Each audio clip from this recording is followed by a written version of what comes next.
Chapter 1 The New Americans. The Salinas Valley is long and narrow, and it lies between two mountain ranges in Northern California. The Salinas River twists and turns through the center until it falls at last into Monterey Bay. I remember the Gabilan Mountains to the east of the valley. They were light and sunny and lovely, and they invited you to climb into their warm foothills. The Santa Lucias stood up darkly against the sky to the west, and they were unfriendly and dangerous. I always loved the east and feared the west, but I don't know why. Maybe it was because the morning came over the peaks of the Gabilans and the night approached from the Santa Lucias. The floor of the Salinas Valley was wide and flat.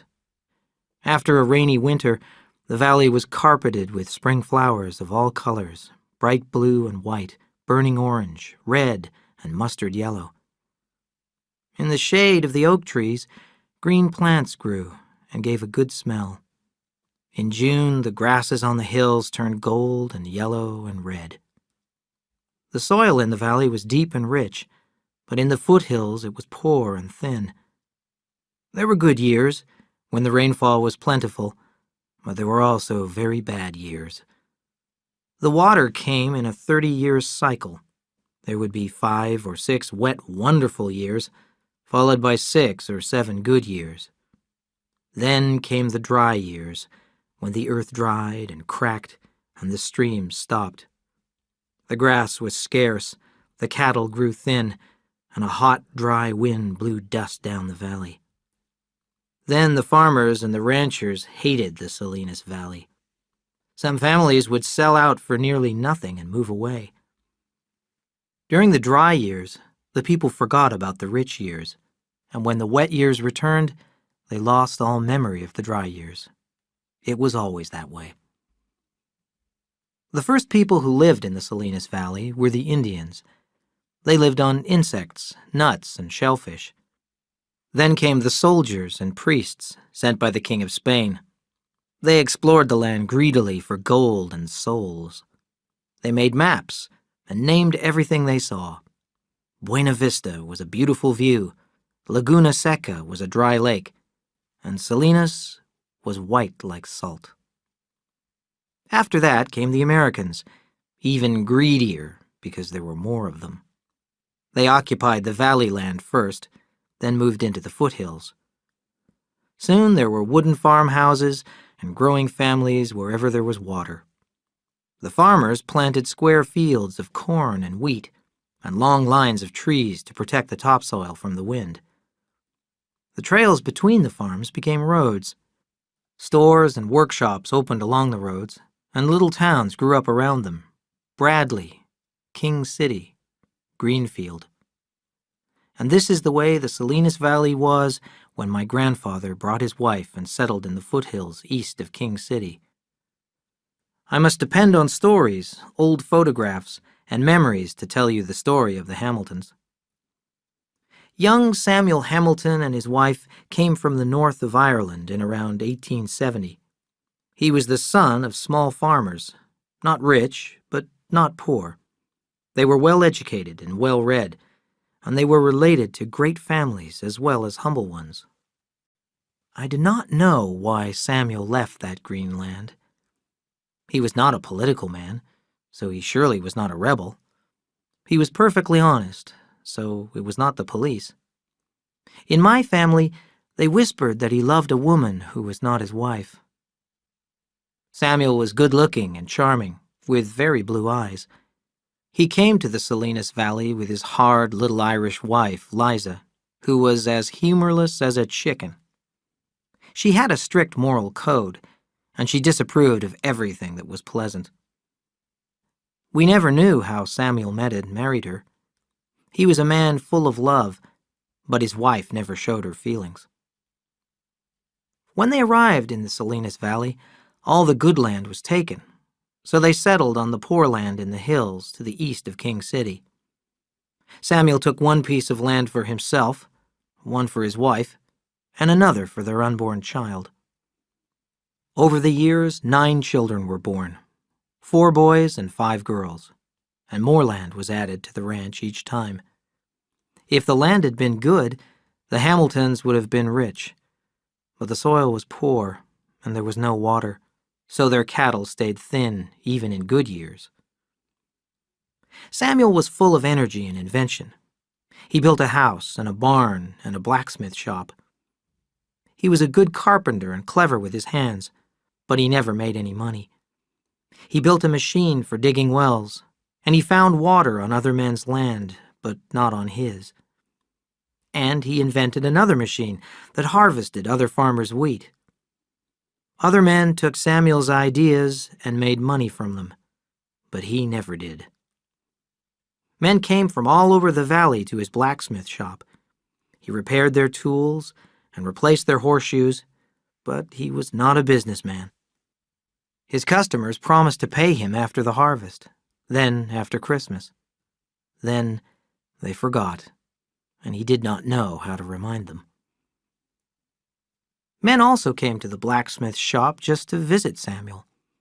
They loved to listen to his rich, deep voice as he talked about the world outside the Salinas Valley.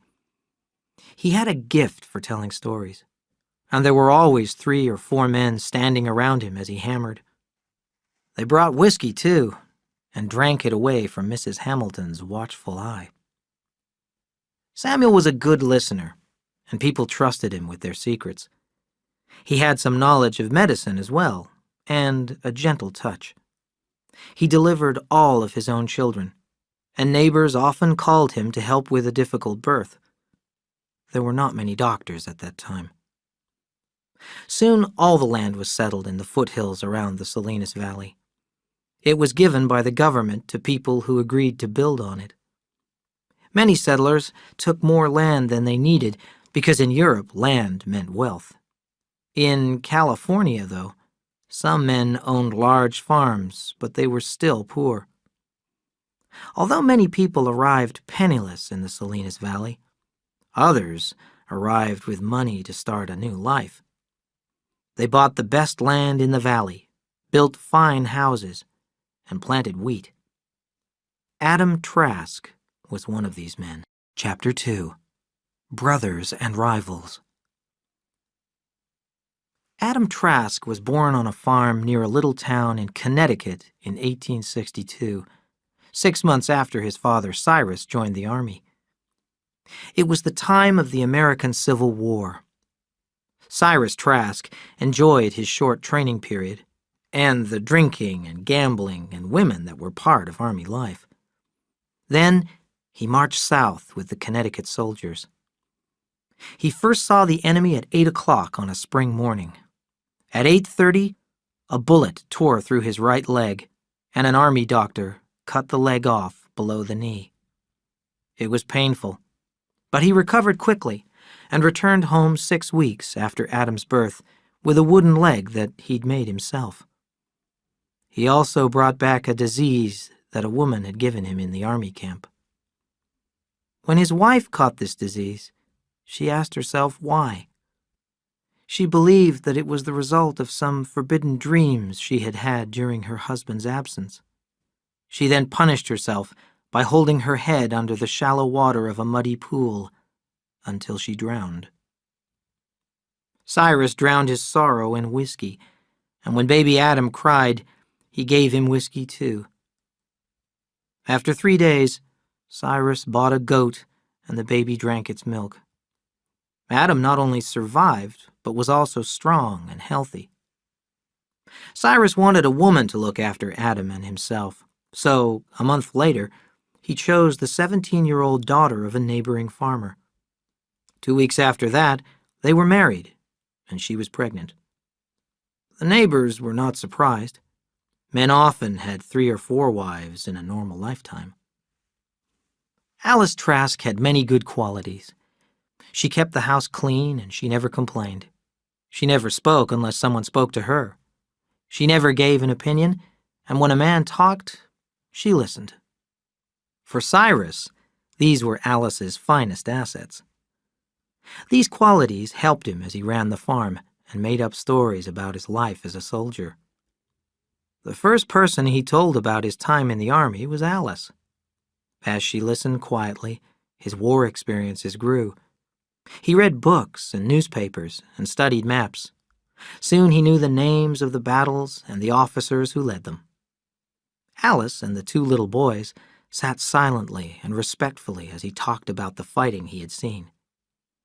At first, he knew he was lying, but soon he began to believe that he had been there. And not only had Private Trask fought in every important battle in the Civil War, he had also given advice to the generals and even President Lincoln himself.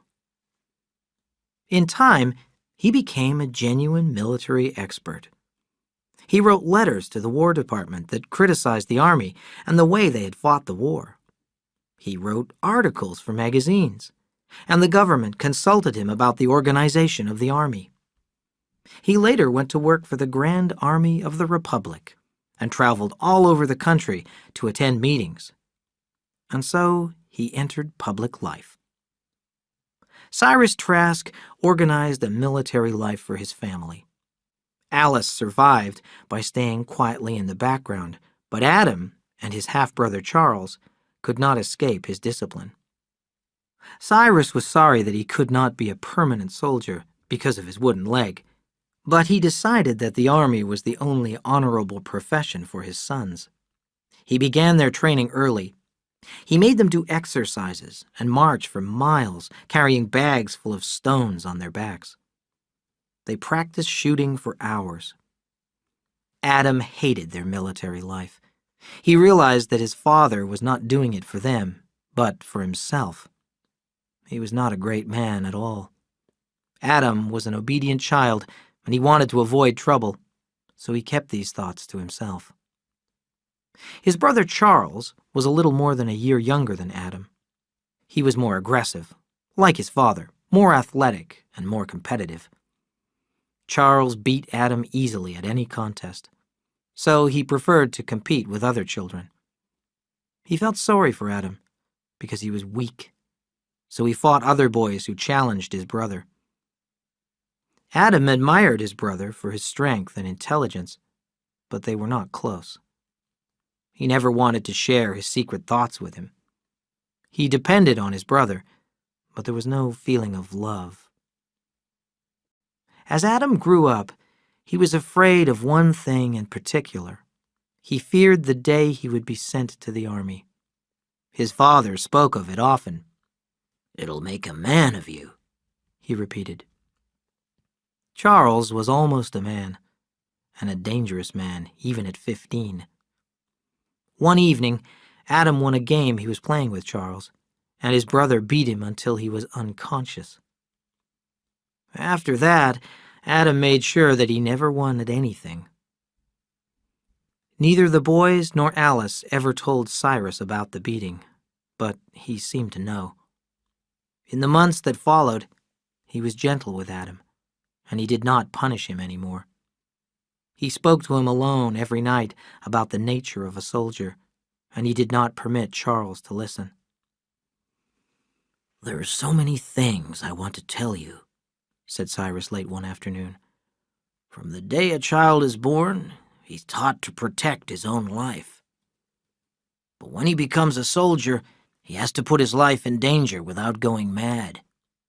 If you can face death, then you'll never be afraid again. That's the greatest reward of all. Think about that." "Why don't you talk to Charles about it?" asked Adam. "He'll be a better soldier than I will." "Charles won't be going into the army," replied Cyrus. "He doesn't need to. Charles isn't afraid of anything, so he could never learn anything about courage, and the army would release things in him that should be controlled." Adam complained. "You never punished him. You let him live his own life. You praised him. You didn't hate him. And now you let him stay out of the army." He stopped, frightened of his father's anger. His father did not reply. He walked to the kitchen door and stopped. "You want to know why, don't you?" he said quietly. Well, maybe I shouldn't tell you, but I will. You aren't clever. You don't know what you want. You let other people walk over you. You're weak, and sometimes I think you'll never do anything with your life. But I love you better. I always have. And that's why I hurt you. Now, shut your mouth and go into your supper. I'll talk to you tomorrow night. My leg aches. There was no talk at supper. Adam thought his brother watched him secretly. He finished eating and pushed back his chair. "I'm going for a walk," he said. Charles stood up. "I'll go with you." The two boys walked down the dark road together. "What did he say to you this afternoon? I saw you walking together." "He just talked about the army, like always." Charles moved closer to his brother. "You're lying," he said suspiciously. "He was talking to you the way he talks to his friends. You're trying to take him away from me, aren't you?" Adam backed away, breathing deeply to control his fear. Charles's voice rose. "And what happened on his birthday? I bought him a pocket knife with 3 blades and a pearl handle made in Germany. It cost me 75 cents. Thanks, he said. Just thanks. And where is it now? He never uses it. Did he give it to you?" Adam heard the cold anger in his voice. "And what did you do? You picked up a little dog from the side of the road and you gave it to him. He laughed like a fool and said it'd make a good bird dog. That dog sleeps in his room. He plays with it while he's reading. And where's the knife? Thanks, he said. That's all." Charles spoke in a whisper and his eyes were cold. There was a little smile on his face. Adam jumped back desperately and guarded his face with his hands. Charles drove his fist into Adam's stomach. Adam dropped his hands.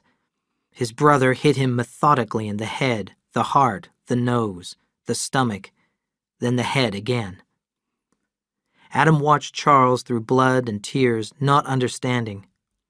Once he swung wildly at Charles, but his brother avoided it easily and continued working like a machine. Pain flashed through Adam's body. He wondered why he was still standing and conscious. Suddenly the darkness came over him and he fell. Charles stood over Adam, breathing hard. Then he turned and walked quickly back toward the house. As consciousness came back quick and frightening to Adam, he heard rapid footsteps on the road. He pushed himself onto his knees, crawled through the long grass at the side of the road, then slid into the wet ditch. The footsteps came close, then stopped. Charles lit a match and looked through the darkness. In his right hand shone a long knife. He moved on and struck another match, and then another. Finally, he gave up and went away. He threw the knife far into a field. Adam crawled out of the water and stood up. He walked slowly back to the house, almost fainting. He stood in the doorway. Cyrus looked at his bloody face in surprise. "Why did he do it?" he asked. "I don't know," said Adam. His father stood up angrily. He grabbed Adam by the arm and squeezed it hard. "Tell me, and don't lie to me." Adam searched for the answer through his pain. "He thinks you don't love him." Cyrus picked up his shotgun from its place in the corner of the kitchen and checked that it was loaded. "Alice, help Adam to bed," he said quietly, and went out the door.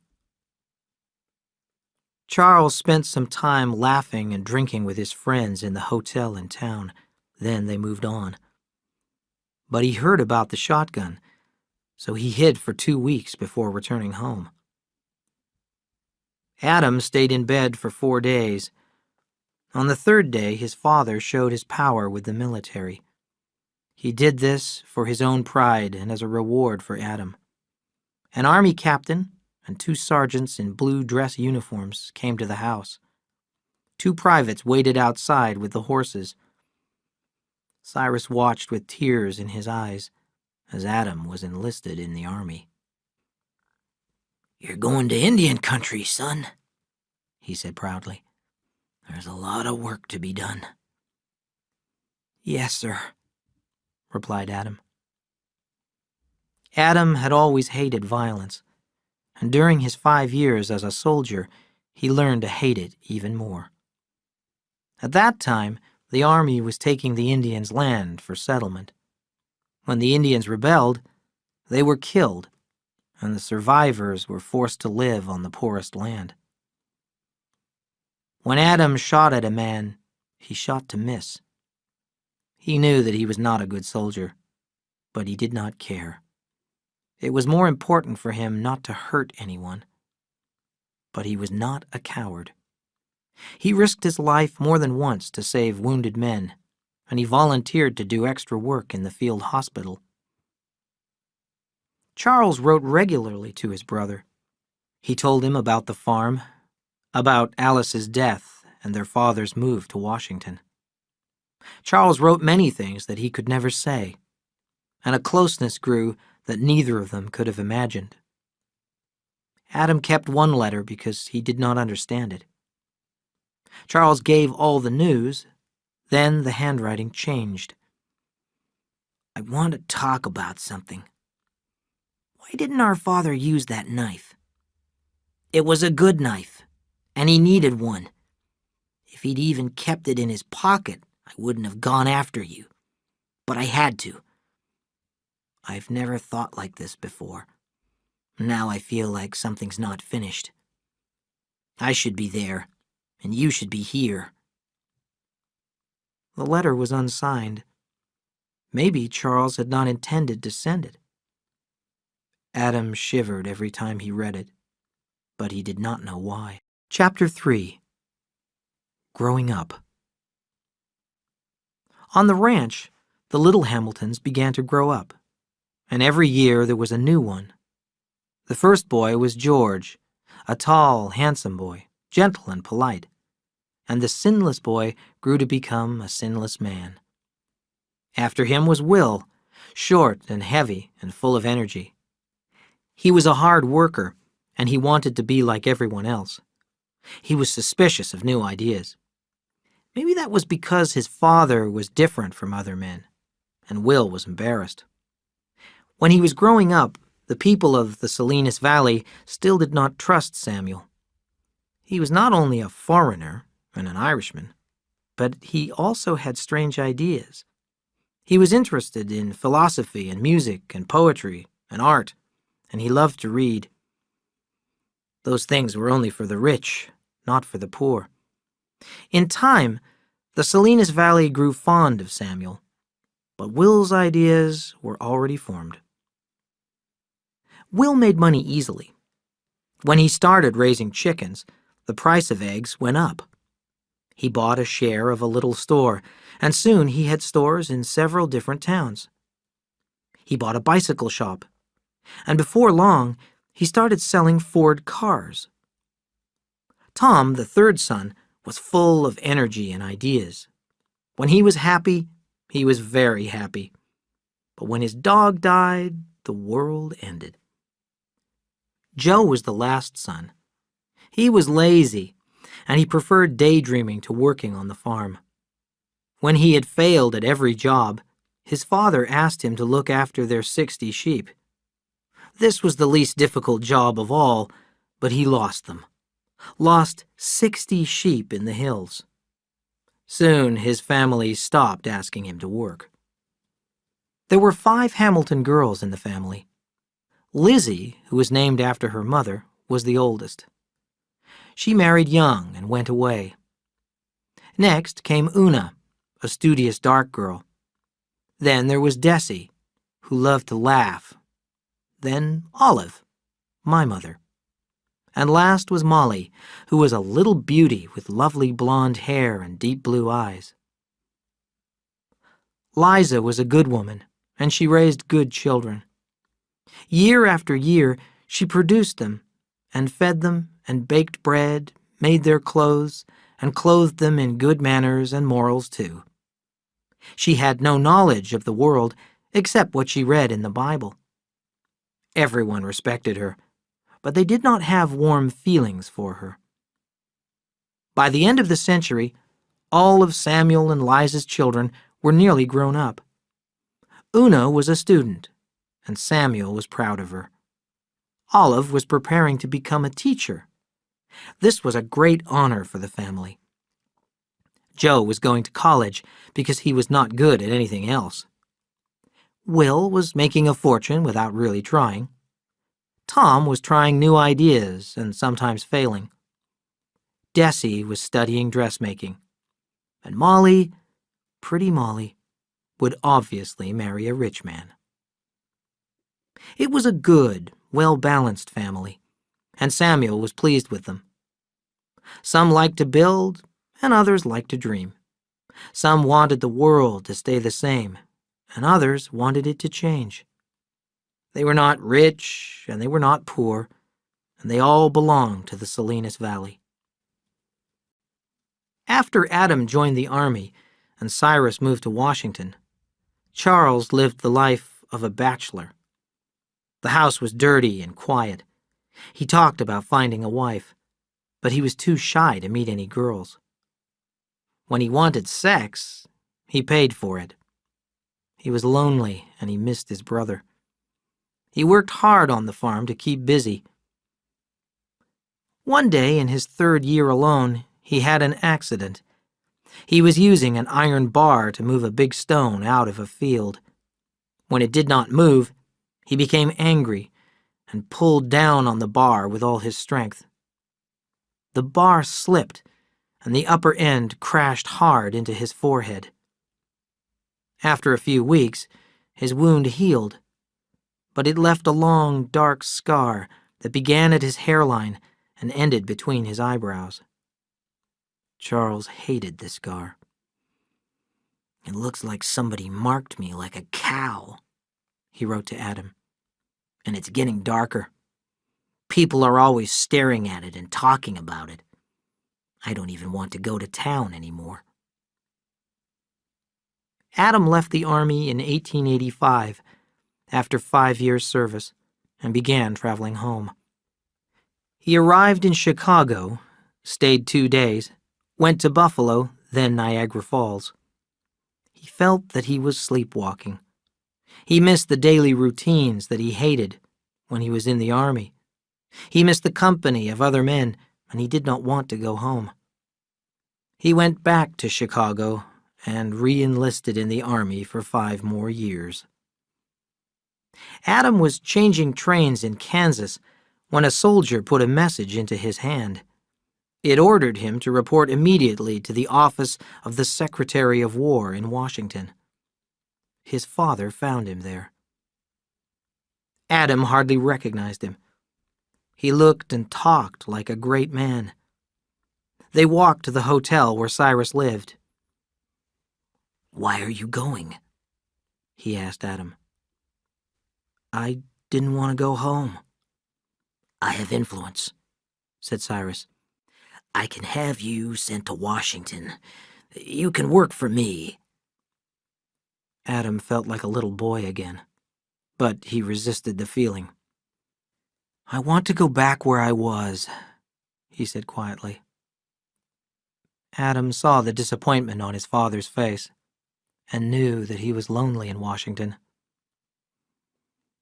"Why don't you bring Charles here?" he suggested. "No, he's better where he is," replied Cyrus. Charles had looked forward to Adam's return. He had hired a woman from the town to clean the house from top to bottom. He waited and waited, but his brother did not come. Adam finally wrote a year later, but Charles did not reply right away. Time had done its work, and the brothers were strangers. Time passed quickly for Adam. He followed the familiar routines of the army without thinking, and he became a sergeant. Just before leaving the army in 1890, he wrote to Charles, "This time I'm coming home." Charles did not hear another word from him for 3 years. Adam wandered from one town to another, and by spring he had no money.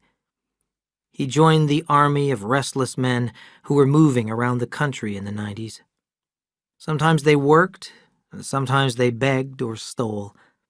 They followed the sun, moving north and east in spring, then south and west in fall. They walked or hid on the trains, and they camped outside the towns at night. Adam became an expert tramp. He worked when he could, or he knocked on doors and asked for food. Sometimes he stayed with a woman. He spoke like the people around him, so he did not attract attention. He learned how to avoid the police, until one day when he was arrested for vagrancy. He was in Florida on his way home. The sheriff's men put him in jail, and the judge sentenced him to 6 months on a road gang. That is how the roads were built in those days. The prisoners were guarded by men with shotguns by day and chained together at night. The guards whipped a man if he resisted or rebelled. Adam knew that they were afraid of the men. He had learned from his days in the army that a frightened man is a dangerous man, so he stayed calm at all times. But as soon as they released him, he was arrested again. They gave him 6 more months. During his second 6 months, he completely hid his personality. The guards were not afraid of him, so they trusted him. They put him to work cleaning the camp and filling the water buckets. Then, 3 days before the end of his sentence, he escaped by swimming down the river. He broke into a store 5 days later and stole some clothes. He traveled by night and ate vegetables and fruit from farms. Charles received very few letters, so when a thick letter arrived from a firm of attorneys in Washington, he sat down at the kitchen table and read it carefully. His father was dead. The attorneys were sorry about his father's death, but they were excited too. There was more than $100,000 in Cyrus Trask's bank account. In his will, he had left half to Adam and half to Charles. Charles was puzzled. He did not want to think about it. He wanted Adam to come home. He put the letter into a drawer in the kitchen table, but he kept asking himself the same question. Where had his father got it? A few weeks later, a boy brought him a telegram from the train station. Urgent. Send $100. Coming home, Adam. When Adam came walking out from the village, Charles hurried up to him and shook hands. "Father's dead," said Charles. "I know," replied Adam. "They told me at the station." "It was a big funeral," said Charles. "The vice president was there, and the president sent flowers." He went on talking, but Adam was not listening. He looked at his brother, suddenly amazed. "I'm not afraid of him anymore," he thought. Why not? Was it the army? Or the chain gang? Or father's death? He smiled happily as he spoke. "Charles, I know you want to tell me something, so hurry up and say it." Charles raised his head. "I can't beat him anymore," he thought miserably. "I want to ask you one question first," he said. "Did you love our father?" Adam was surprised, but he decided to answer. "No, I didn't. Sometimes he scared me. Sometimes I respected him. But most of the time, I hated him." Now, tell me why you want to know." Charles shook his head. I don't understand it. He loved you. He loved everything you gave him. But he didn't love me. Remember that knife I gave him? It's here, in his desk. He didn't even take it to Washington. And that dog you gave him? It was at his funeral. A general was holding it. It was blind, couldn't walk. They shot it after the funeral. "I don't understand," Adam said. "What are you saying?" "I loved him," Charles replied. He began to cry. A little of the old fear came back, so Adam did not go to him. He walked to the open doorway. When Charles spoke again, his voice was tired. "Tell me, do you think our father could have been dishonest?" he asked. "I don't know," Adam said quickly. "No one ever said it. Now tell me what's on your mind." "Father made a will. He left us over $100,000. Adam laughed. "You're crazy," he said. "Don't you mean $100? "No," said Charles. "I mean $100,000. I don't understand it. His salary was $135 a month. Where did it come from?" "Maybe he invested it," suggested Adam. "He knew some big men in Washington." "And there's more," said Charles unhappily. "Our father went into the Union Army in June 1862. He had 3 months training here in Connecticut. He finished in September. He marched south. On October 12th, he was hit in the leg and sent to the hospital. He came home in January. He wasn't at any of the battles he talked about." Adam shook his head in disbelief. "What are we going to do?" Charles asked anxiously. "Everyone will know that our father stole the money." "I don't believe that he stole it," replied Adam. "And I believe that he fought in the war." He thought for a minute. "Anyway, it doesn't matter. We'll use the money well. Maybe we'll stay here, and maybe we'll go to California." "I could never leave here," said Charles. "We'll see," said his brother. "There's no hurry." Chapter 4. An Evil Beauty. There was something wrong with Kathy Ames when she was born, but nobody knew because it was invisible. She was born without kindness or a conscience. She was a pretty child, with lovely golden hair, and she became a pretty woman. She had delicate arms and legs and tiny hands and feet. She spoke softly and sweetly, especially when she wanted something. Her small, heart-shaped face and her wide-apart blue eyes made her look innocent. Nobody could see the evil in her soul.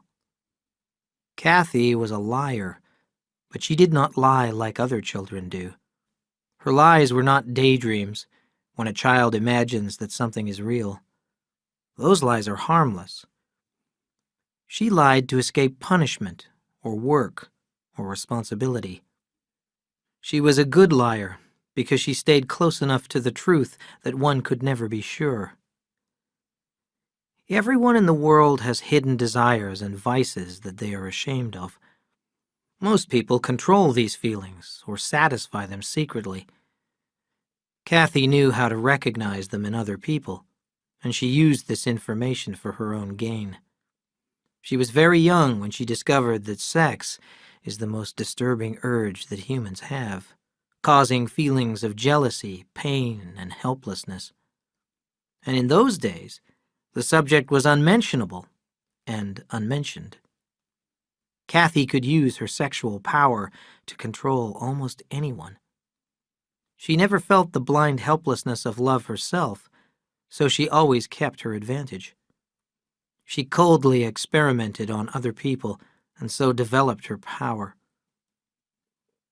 Kathy was 14 when she entered high school, and she was an excellent student. One of her teachers was a pale, serious young man called James Grew, who had had a religious education and little experience of the world. Then, one day, it was noticed that a flame leaped in him, and some force shone in his eyes. James Grew became a man.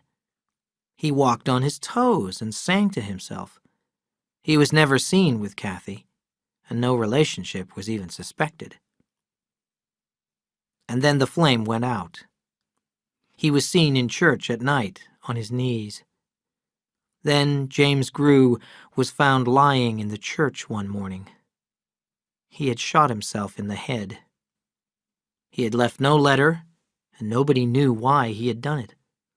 The whole town was talking about it.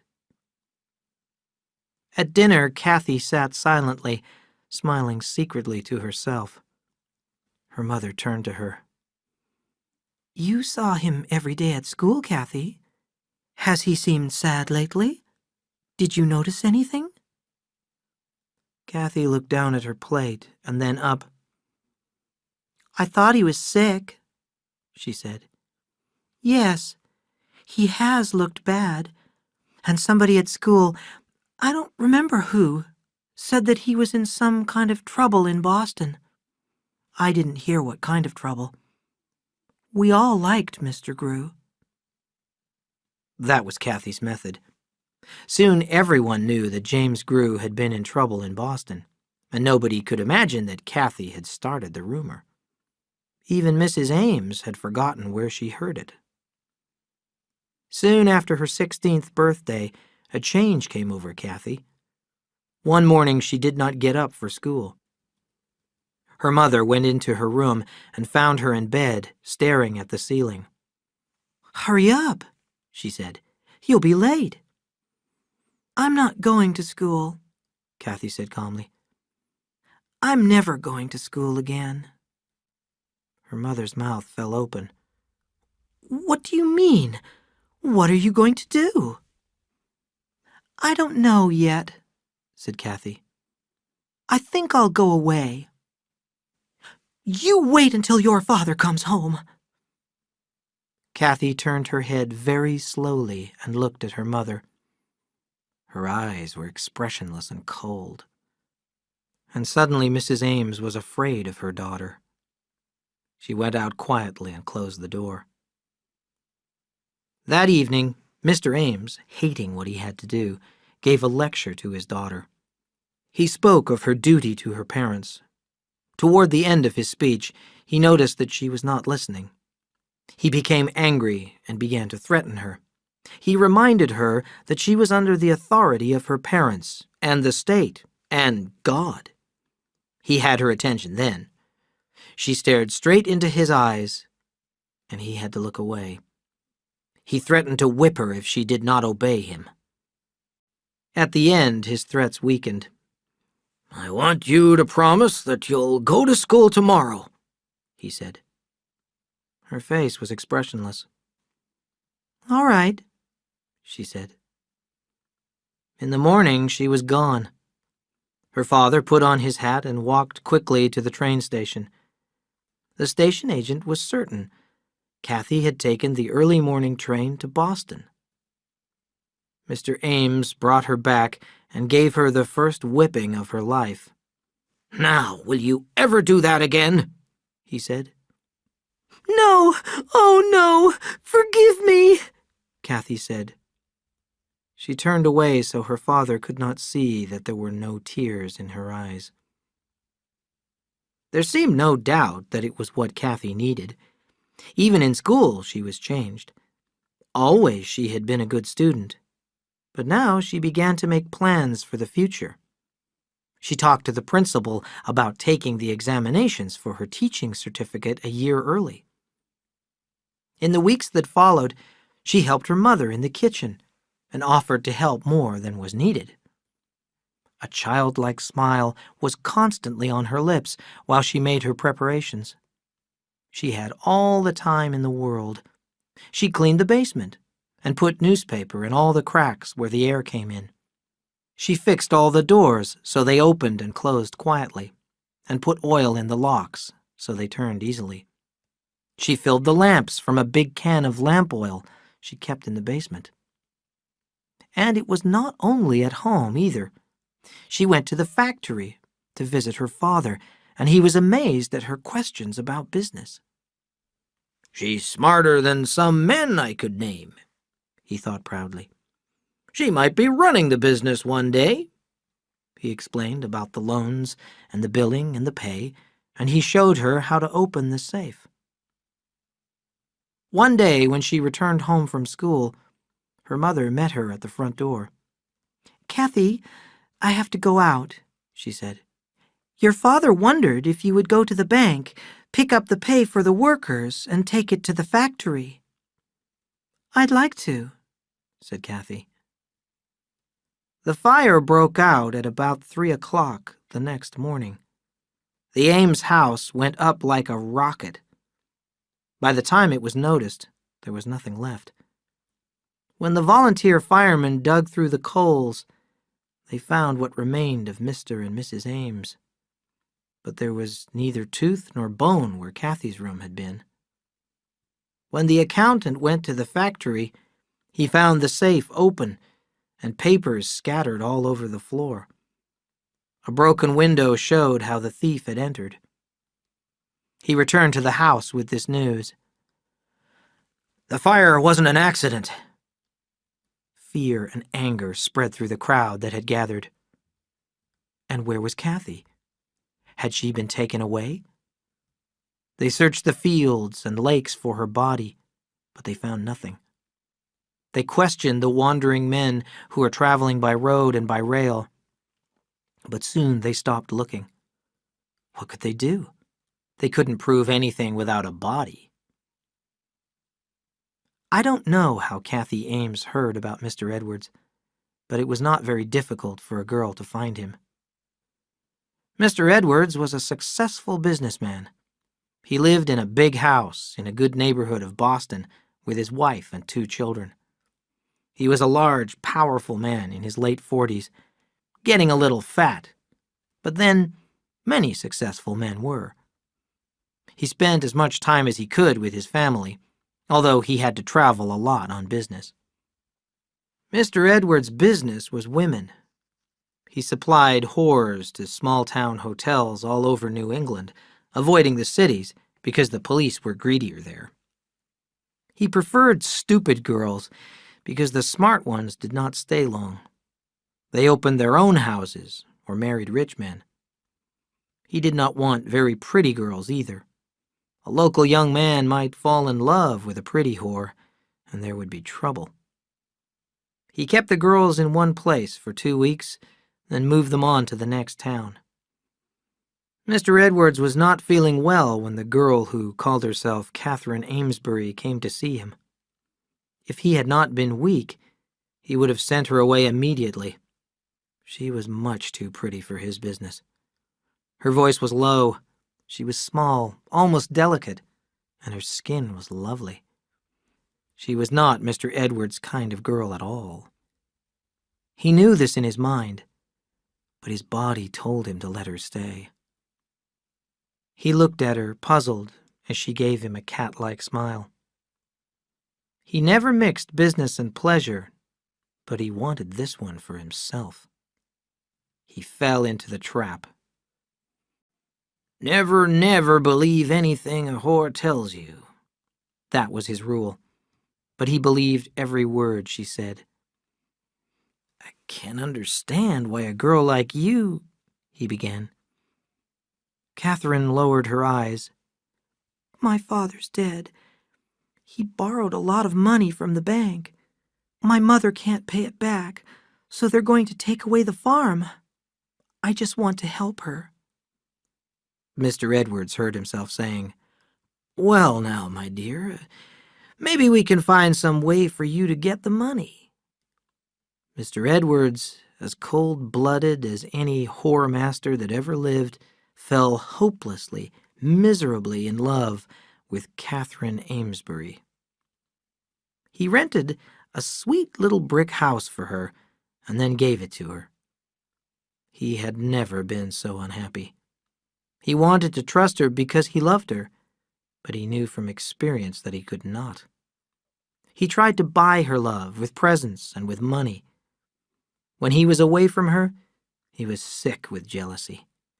Was she seeing other men? His business suffered. Catherine knew how to make him jealous. When she knew he was coming to visit, she was never there. When she would return in the late afternoon and find him waiting for her, she would explain, "I was shopping. I have to go shopping, you know." She made it sound like a lie. She let him know that she was not quite satisfied with their sexual relations. He became nervous and unhappy. She needed money, so she stole it from him. She sold the jewelry he had bought her, then said she had lost it. She could not sell the house, so she mortgaged it. Mr. Edwards knew, but said nothing. He was too afraid of losing her. One evening his key did not fit the lock. She said she would give him the key, but she never did. When he went to see her, he never knew if she was home or not. Catherine was clever, but she made one serious mistake. One night, Mr. Edwards offered her a glass of champagne. "No, thank you," she said. "I can't drink it. It makes me sick." Mr. Edwards started thinking. Why doesn't she ever drink with me? I don't know anything about her. Maybe if she has a drink, she'll tell me about herself. "That's not very friendly," he said. "Just have one glass." "I can't," she repeated. His voice hardened. "Drink it."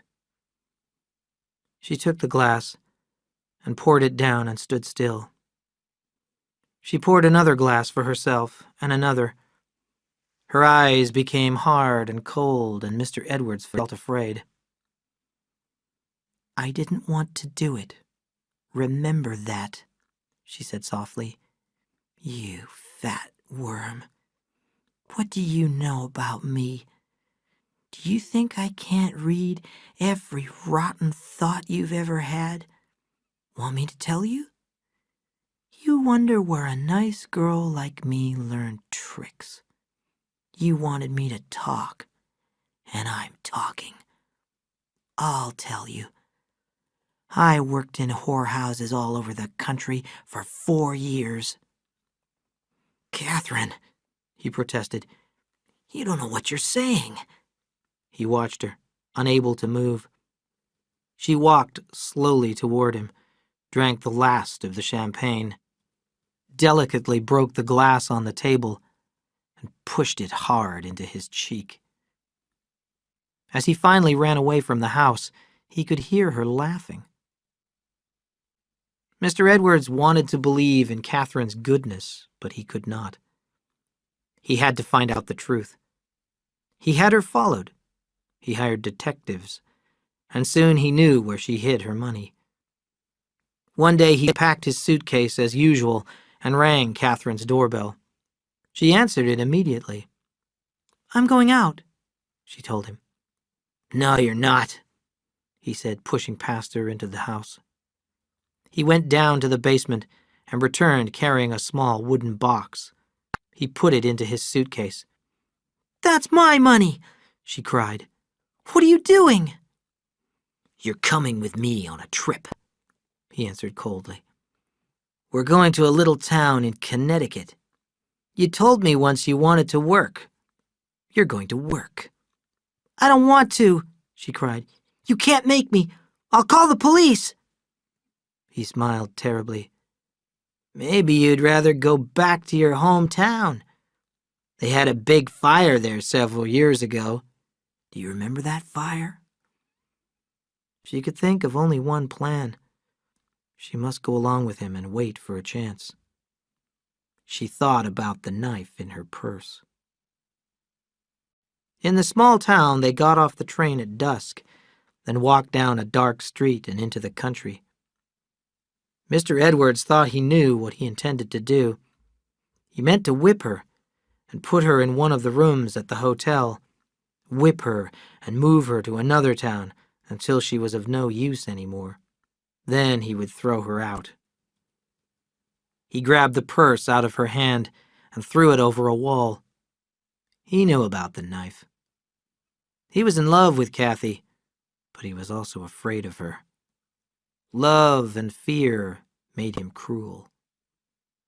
He hit her twice with the whip, but that was not enough.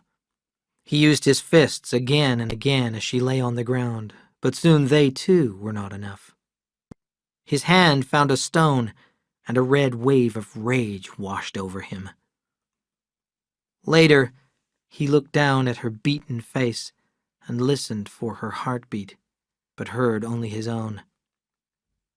He ran away crying, leaving the whip, the suitcase, and the box of money. Catherine was lucky to be alive. She was a long time unconscious and a long time half-conscious. She realized her arm was broken and that she must find help if she wanted to live. She dragged herself along the dark road, looking for help, turned in at a gate, and almost reached the steps before she fainted. Adam and Charles Trask were finding it difficult to live together, as two men often do. For the first few months after their father died, they were busy investing his money. They went to Washington to visit his grave. Then they did not talk about him anymore. They followed the same routine every day. Charles got up at 4:30 every morning and worked outdoors. Adam kept the house clean and did the accounts. They talked about old times and the times when they were apart. They argued about little things and lost their tempers. There were long, ugly silences. Then they were too polite to each other. Then their anger flashed again.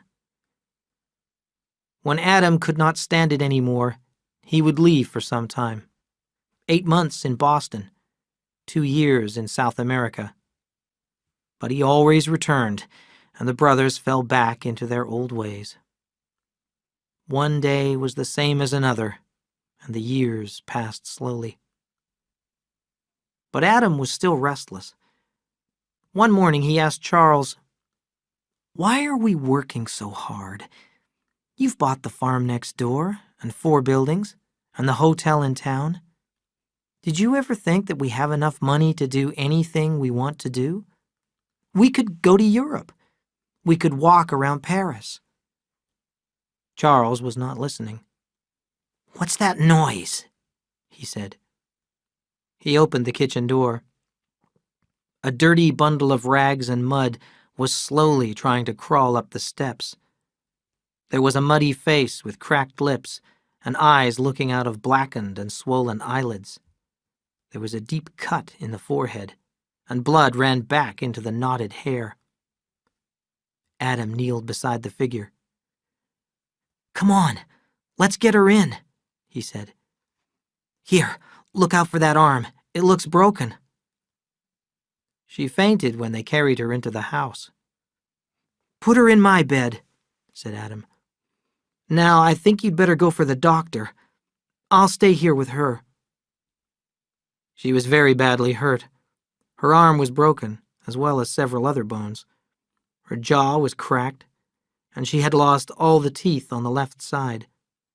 The bone was also cracked under the cut on her forehead. The doctor did what he could and gave her some drugs for the pain. "Someone tried to kill her," he said to Adam and Charles. "Do you know her?" "Of course not," said Charles angrily. "And she can't stay here." Now Adam was angry. "Yes, she can. This is my house, too."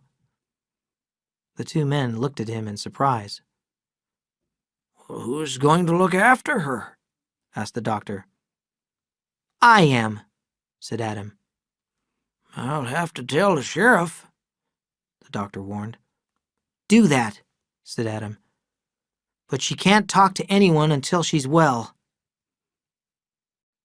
Adam watched over Kathy day and night. She was only partly conscious from shock and drugs, but she was aware of the people around her. Very slowly, she remembered the last days. She had never been so afraid in her life. One day, she heard 3 men talking in the next room. Adam, I want to ask her some questions. "Leave her alone, Sheriff. She can't talk. Her jaw is broken." Give her a pencil and paper, suggested another voice. She can write the answers. Kathy's mind worked quickly. "Why is the sheriff here?" she asked herself. "Does he know about the fire?" The man called Adam wanted to protect her, but the others were not on her side. Not yet. They came into the room. I'm the sheriff, miss, said the tallest man. I want to ask you some questions. Can you write on this paper? Kathy painfully nodded yes. What's your name? She closed her eyes and wrote, "I don't know," in huge letters. The sheriff gave her a fresh piece of paper. Here. Now, what do you remember? Kathy's hand moved slowly across the page. "All black. Can't think." Her face became tragic. "Help me," she wrote. You poor child. I'll leave you alone now, said the sheriff. He's on my side now, she thought, but the other man isn't. Charles was watching her and rubbing the dark scar on his forehead. Their eyes met. You'll have one just like mine, he said. She smiled at him, and he looked away. Adam had never been so happy. He did not know her name, but it was not important. "Call me Kathy," she had said. He cooked for her, and soon she was recovering well. One day, she and Charles were alone in the house. "Why don't you like me?" she asked him. "Because I don't trust you," Charles replied. "I don't believe you lost your memory.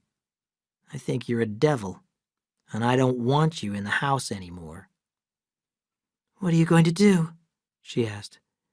"If you don't leave, I'll talk to the sheriff," he replied. "I heard you talking in your sleep when you took all those drugs. I know a lot about you." Now Kathy was frightened. What could she do? She had to find a plan. "Adam, I'm alone and afraid," she cried when he returned. "And your brother wants me to leave." She smiled weakly. She's so helpless, Adam thought. He felt a rush of love. He took her hand. "Will you marry me?" She held his hand tightly. "Please, let me think about it," she whispered. "And please don't tell your brother." Kathy had already thought about marrying Adam. "He's rich, and he'll protect me," she thought. "And I can control him. But I must never lose control of myself." She shivered as she thought of Mr. Edwards. I'll never do that again. 5 days later, Adam and Kathy went into town and were married by a judge. "I thought she was gone," said Charles when they returned. "We got married," said Adam. "What?" shouted Charles. Kathy went into the bedroom. "You're crazy. She's no good. She's a whore." "Charles," Adam said angrily, "don't talk about my wife like that." "Wife?" said Charles. "That's not a wife. That's an alley cat. I won't live under the same roof as her." "You won't have to," replied Adam. "You can buy my half of the farm. We're leaving." Charles went out and banged the door behind him. Kathy made 2 cups of tea and took them into the bedroom. "Don't worry," said Adam. "We're going to California." I don't want to go to California, said Kathy. You're my wife, said Adam softly. I want you to come with me. Kathy lowered her eyes. Adam, I can't really be your wife until I'm well.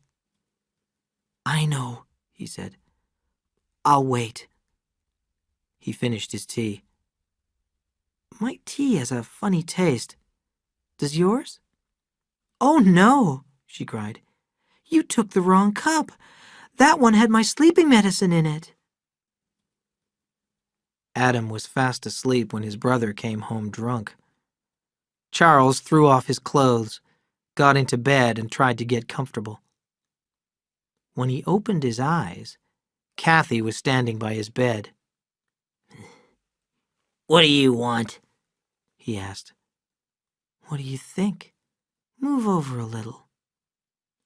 Where's Adam? He drank my sleeping medicine by mistake. Suddenly Charles laughed. The poor bastard, he said, and he threw back the blanket to receive her. Chapter 5. New Lives. In 1900, the year of a fresh new century, Adam Trask was a new man. All his life had been dull and gray, full of disappointment and regret. Then a kind of glory lit up his mind. His spirit rose flying and released him from fear and bitter memories. All the nerves in his body came alive, colors were brighter, and every breath was sweet. And this glory came to Adam through Kathy. I have said that Kathy was evil, but that does not matter, because we all have evil hidden away inside us. But when Adam saw Kathy, he saw an image of beauty and tenderness, a sweet and holy girl, and a clean and loving wife. Nothing she said or did could change his mind. He could not see the anger in his brother's eyes, or the way he looked at Kathy. He sold his share of the farm to Charles, took half his father's money, and left for California with Kathy. He had read the railroad company's advertisements for the beauty and richness of the West, so they took the train across the continent to the Salinas Valley. Adam wanted to put down roots and start a family, so he took his time. He bought a horse and carriage and drove happily from farm to farm, talking to the earlier settlers about soil and water, climate and crops, prices and equipment. The people of the valley listened to his plans and dreams, and they were pleased that he had come to live there. He had only one worry, and that was for Kathy. She was not well. One morning she stayed at the hotel while Adam went out. When he returned, he found her almost dead from loss of blood. When Dr. Tilson arrived, he examined Kathy. Then he asked Adam to wait downstairs. The doctor closed the door behind him and came back to the bed. Why did you do it? Kathy's mouth was a thin, tight line. Does your husband know you're pregnant? Her head moved slowly from side to side. What did you do it with? He looked around the room, then picked up a knitting needle. He shook it in her face. You're a fool. You've nearly killed yourself and you haven't lost your baby. Her eyes were as cold as glass. He pulled a chair up beside her bed. Why don't you want to have the baby? He asked softly. You've got a good husband. Don't you love him? Her lips did not move, and her eyes looked straight into his. My dear, he said, can't you see? You must not destroy life. This woman puzzled him. There was something inhuman about her. All right, he cried. You won't speak. You don't have to. But I'm going to tell you. Your baby's safe. And I'm telling you this. You're going to have this baby. What you did is against the law, and if you lose it, I'll make sure that you're punished, and I mean it." Kathy licked her lips with her little pointed tongue. The cold went out of her eyes, and a weak sadness took its place. "I'm sorry," she said. "You don't understand. There's a disease in my family, and I don't want my baby to have it." Dr. Tilson's anger disappeared. "My poor child," he said softly. "Your baby will probably be fine and healthy. All right, then. I won't tell your husband what you did." Adam was waiting anxiously downstairs. "How is she? What is it?" The doctor made his standard joke. "Your wife is sick, but she has the only good sickness there is. She's going to have a baby." Adam ran past him up the stairs. Adam's attention narrowed to the Bordoni Ranch, a few miles south of King City. Rich green fields lay on both sides of the river and reached into the foothills. There was an old mud-brick house that stood in a narrow opening in the foothills. A tiny valley fed by a precious spring of sweet water. Huge oaks shaded the valley, and the earth had a richness and a greenness foreign to this part of the country. The old house seemed to have grown out of the earth, and it was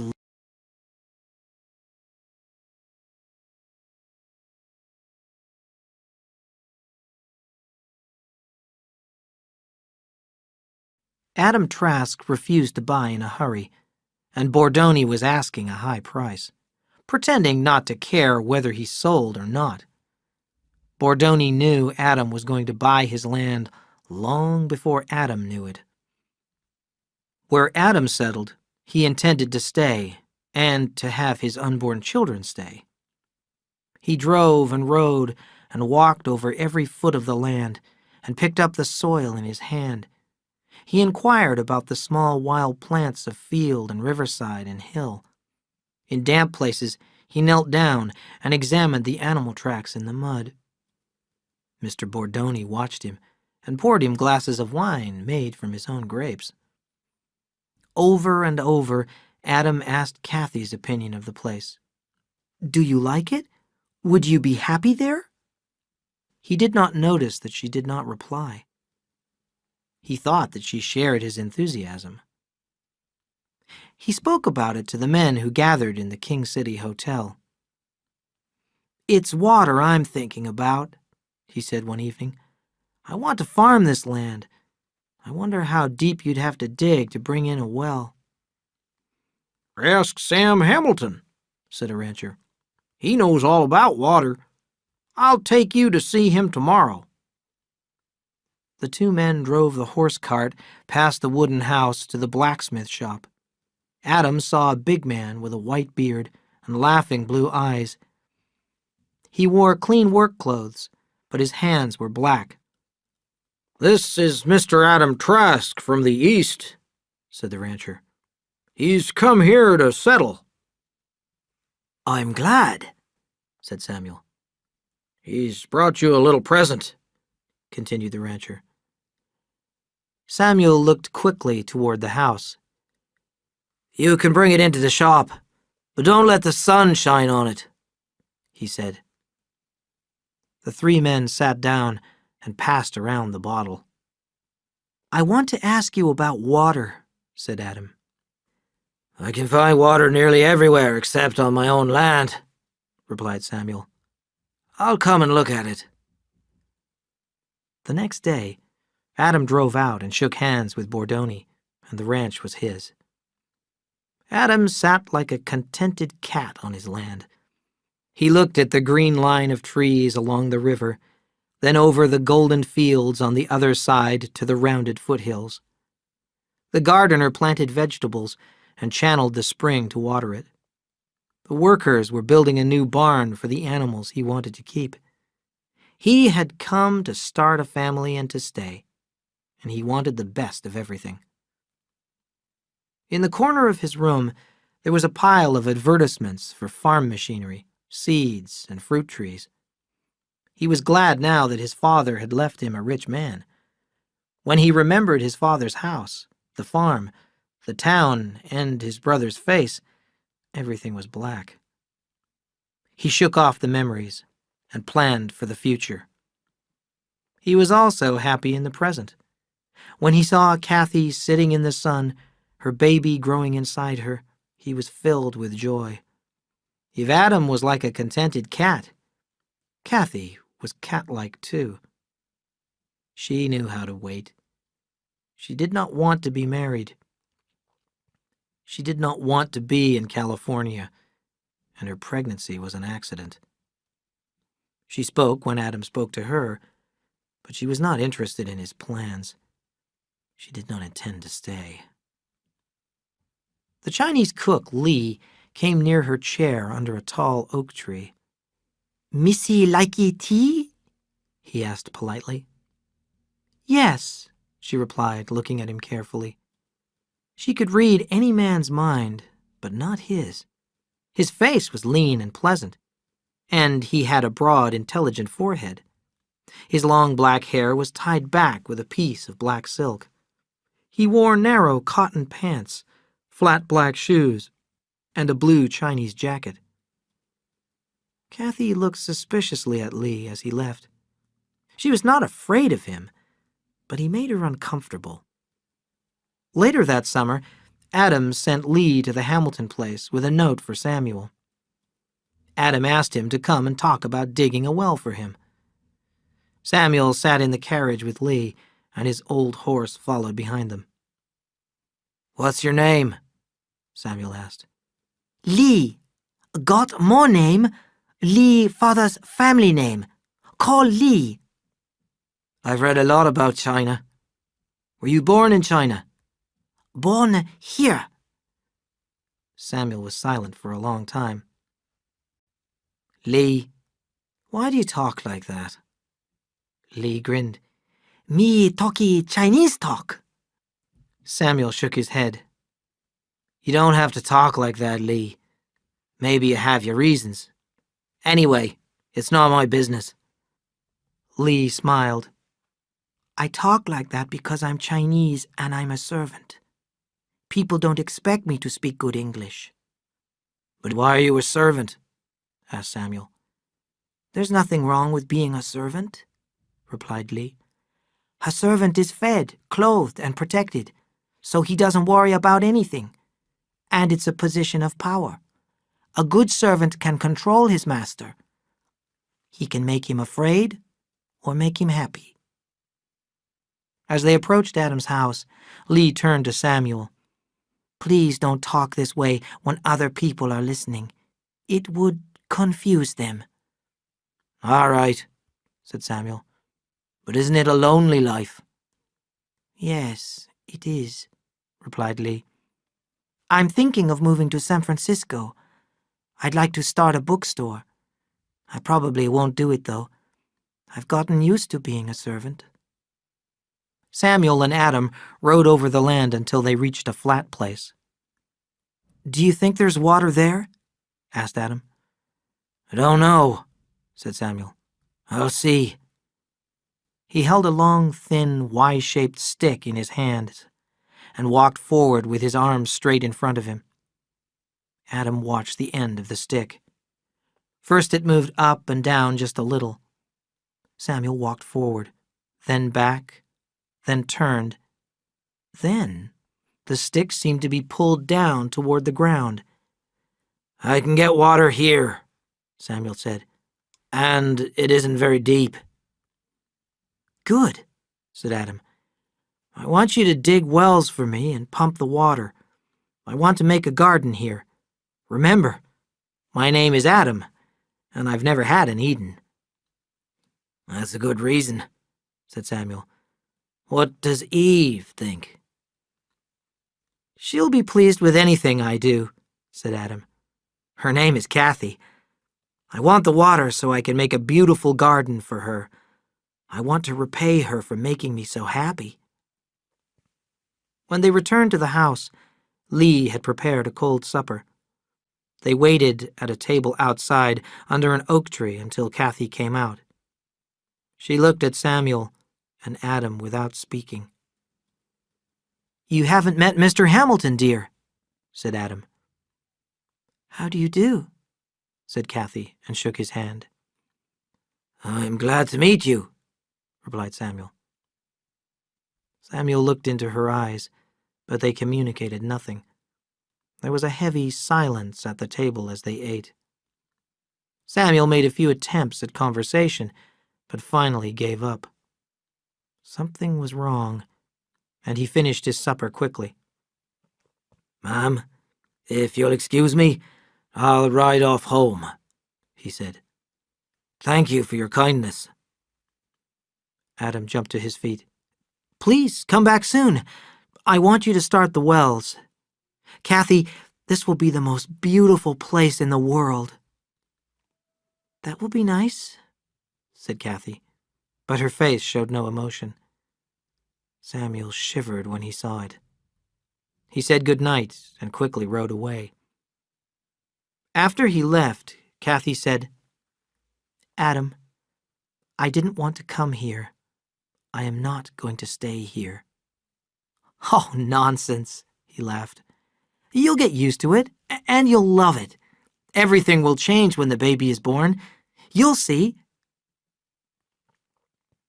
Samuel Hamilton rode back home in the moonlight.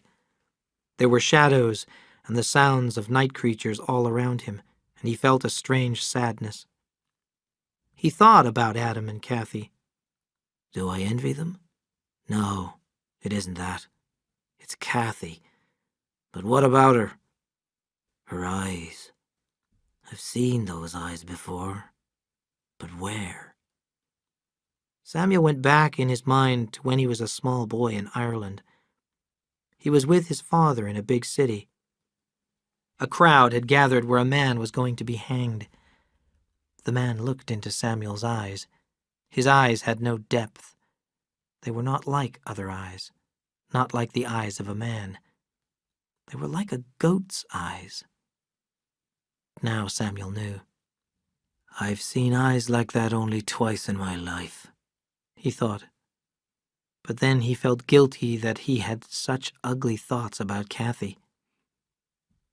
I'll do everything I can to help with the Salinas Valley Eden, he promised himself.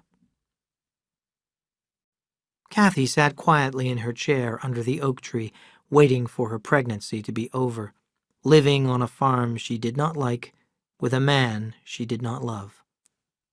Her stomach grew very big, but the rest of her body was unchanged. She spoke very little, and her eyes were far away. It was as if she had gone away, leaving an empty shell in her place. There was activity all around her. Adam was happily planning his Eden. Samuel and his sons Tom and Joe dug the first well to 40 feet and lined it with expensive new metal, since Adam wanted the best. They moved to another place and started another hole. They slept in a tent beside the work and cooked over a campfire. The Hamiltons had just finished their lunch of bread and cheese and coffee. "Somebody's coming fast," said Joe. They could see a horseman riding at full speed toward them. When he came a little closer, they saw that it was Lee. He was breathing heavily. "Missy Adam say come! Missy Kathy bad! Come quick! Missy scream!" Samuel rode back to the ranch with Lee. He went upstairs, tapped lightly at the bedroom door, and went in. The curtains were closed, and blankets were hung over the windows. He started to pull down a blanket, but Adam stopped him. "Leave it," he said fiercely. "The light hurts her eyes." Samuel pulled down the blanket and let in the golden afternoon light. "Adam," he said firmly, "I'm going to ask you to go out of the room and stay out." He turned the key in the lock. "He's upset," he said to Kathy. "He loves you." He had not looked closely at her until now, and he saw true hatred in her eyes, unforgiving, murderous hatred. He stared at her. "I did not come by choice except as a friend," he said. "I don't know your trouble, and I don't care. Maybe I can save you some pain. Who knows? But if you look at me like that, I'll leave you here alone." She made a great effort. It made him shiver to see her face change until it became young and innocent and bravely hurt. It was like one person replacing another. She said softly, "The water broke at dawn." "Good," replied Samuel. "Have you had hard labor?" "Yes." Suddenly her eyes were unseeing and her body went stiff. He waited for her cry, but only a series of low noises came from her throat. After a few seconds, her body relaxed, and the hatred was back in her face. Then she threw her head from side to side as the labor struck again. "Good, good, my dear," he said. "I think it won't be long until your baby's here." He put his hand on her forehead, where her scar showed dark and angry. "How did you get that hurt on your head?" he asked. Her head came up suddenly, and her sharp teeth closed on his hand. He cried out in pain and tried to pull his hand away, but her head twisted and turned. He hit her across the cheek, but it had no effect. Automatically, he did what he would have done to stop a dogfight. His left hand went to her throat, and he cut off her breath. She struggled and tore at his hand before her jaws relaxed, and he pulled his hand free.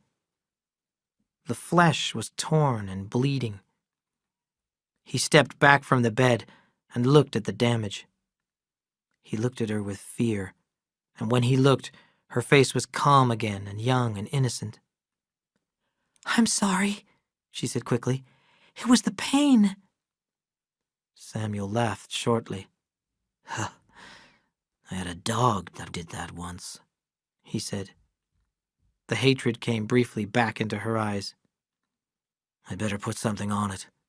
Humans are more poisonous than snakes. Have you got any whiskey?" "In the second drawer." He splashed whiskey on his bleeding hand and rubbed it in.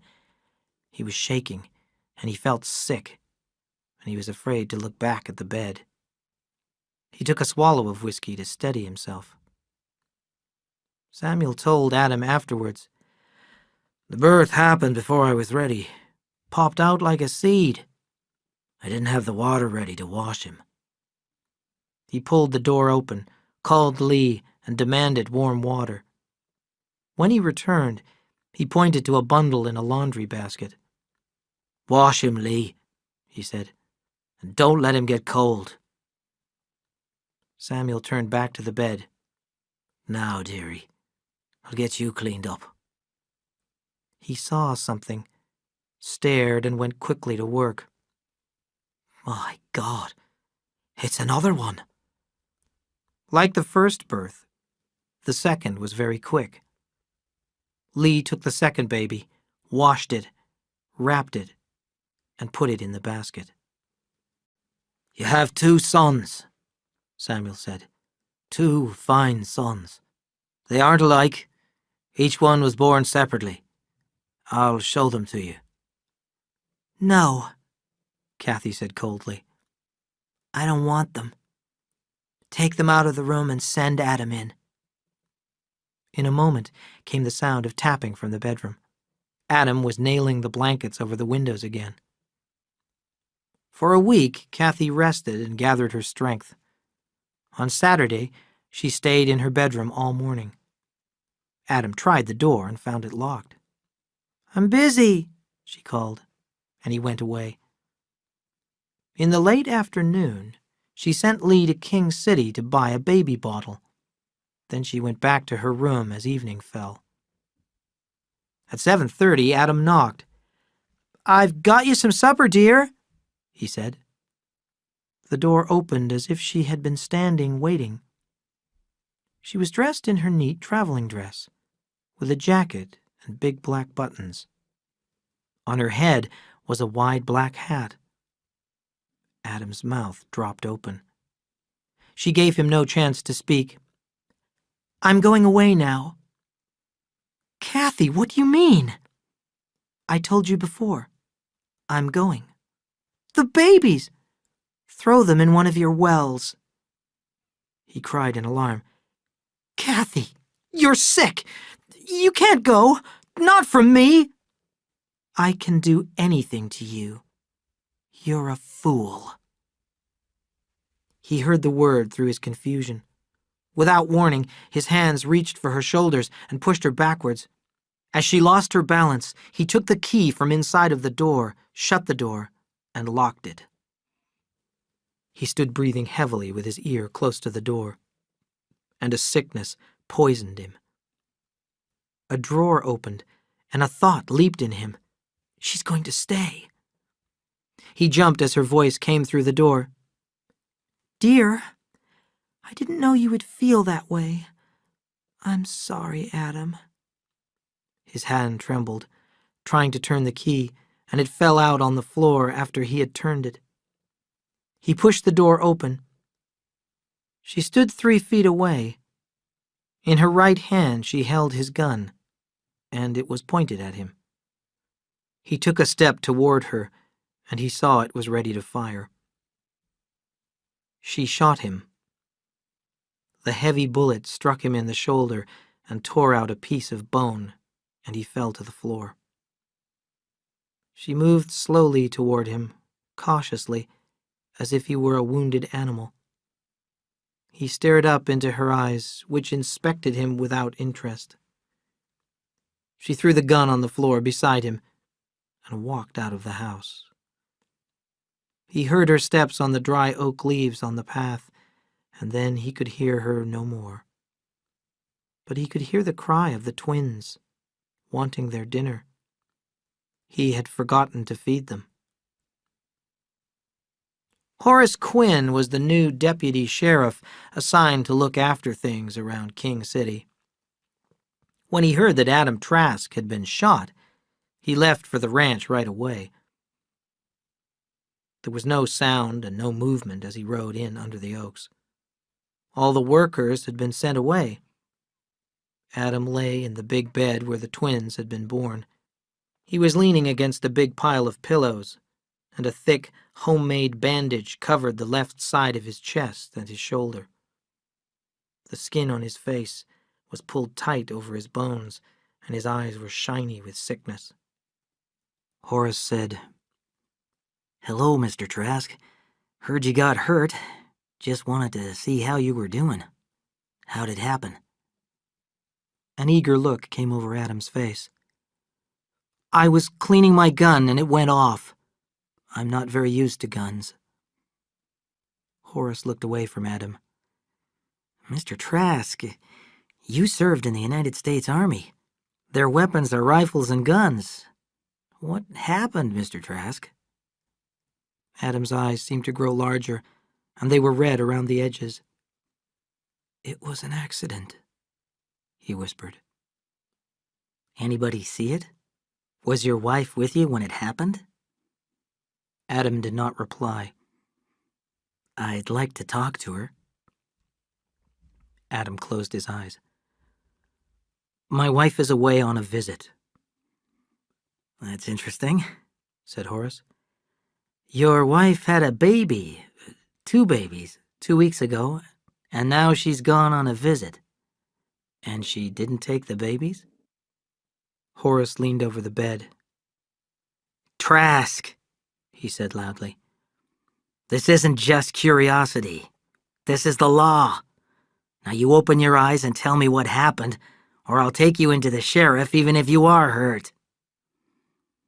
Adam opened his eyes, and they were blank like a sleepwalker's eyes. "My wife went away," he said. "Where did she go?" "I don't know." "We'll have to find her. How long have you been married?" "Nearly a year." "What was her name before you married her?" There was a long pause, and then Adam said softly, I won't tell. I promised. Where did she come from? I don't know. Mr. Trask, you're talking yourself right into the county jail. Let's have a description. How tall was she? Adam's eyes shone. Not tall. Little and delicate. That's just fine. What color hair? Eyes? She was beautiful. Was? Is. Any scars? Oh, God, no. Yes. A scar on her forehead. You don't know her name, where she came from, where she went, and you can't describe her. And you think I'm a fool. Adam said. She had a secret. I promised I wouldn't ask her. And without warning, Adam began to cry. His whole body shook, and his breath made little high sounds. It was hopeless crying. Horace went into the other room, feeling miserable. He did not know what to think. He wondered if Adam Trask was crazy, and had he killed his wife. The next morning, Horace went to the sheriff's office in Salinas. Well, sir, he said, I had to come up and get your advice. And he told his story in great detail. The sheriff listened with his eyes closed and made no comment. Well, there I was, Horace continued. I couldn't find out what happened. I couldn't even find out what the woman looked like. I went to see Sam Hamilton. The sheriff opened his eyes. Did Sam give you a description? He asked. He did, and his wife did. She went over to help at the Trask place after the birth. Horace took out a piece of paper from his pocket and read a detailed description of Kathy. Got any ideas? Well, yes. Over across the tracks down by Chinatown, there's a row of whorehouses. I know. There's a woman called Fay who opened a nice, quiet place about 3 months ago. She sent me a note Sunday night. She's got a new girl, and she doesn't know what to think of her. What puzzles Fay is that she looks like a runaway girl, except she knows all the answers and all the tricks. I went down there and looked her over, and I can't find a thing wrong with her. She's old enough, and nobody's made a complaint. So what do we do about it? You're pretty sure it's Mrs. Trask? The sheriff said. Wide apart blue eyes, yellow hair, and a scar on her forehead, and she came in Sunday afternoon. Adam's tearful face was in Horace's mind.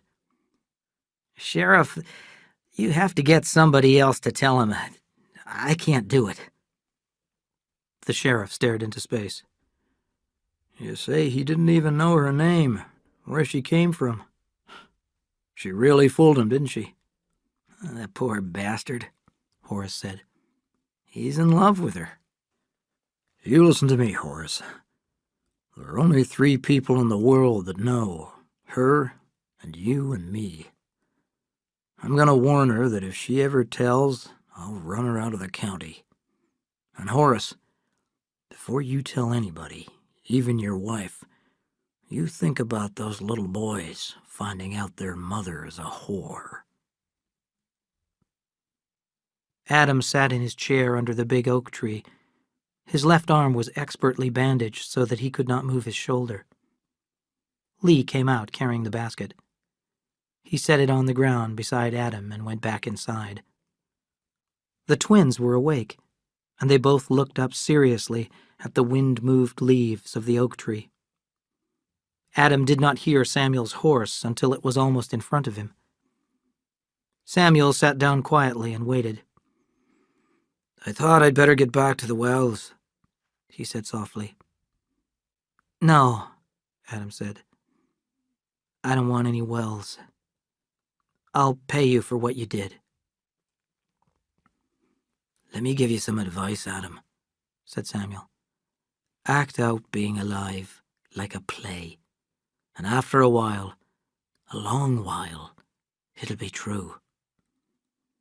Why should I? Adam asked. Samuel was looking at the twins. For them. They're going to grow. Adam did not answer, and Samuel stood up. I'll be back, he said. I'll be back again and again.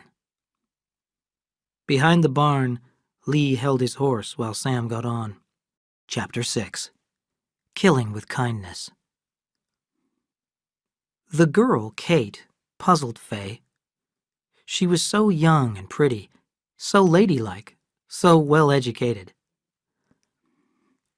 I hope you don't mind me asking, dear, Faye said, but why did you come here?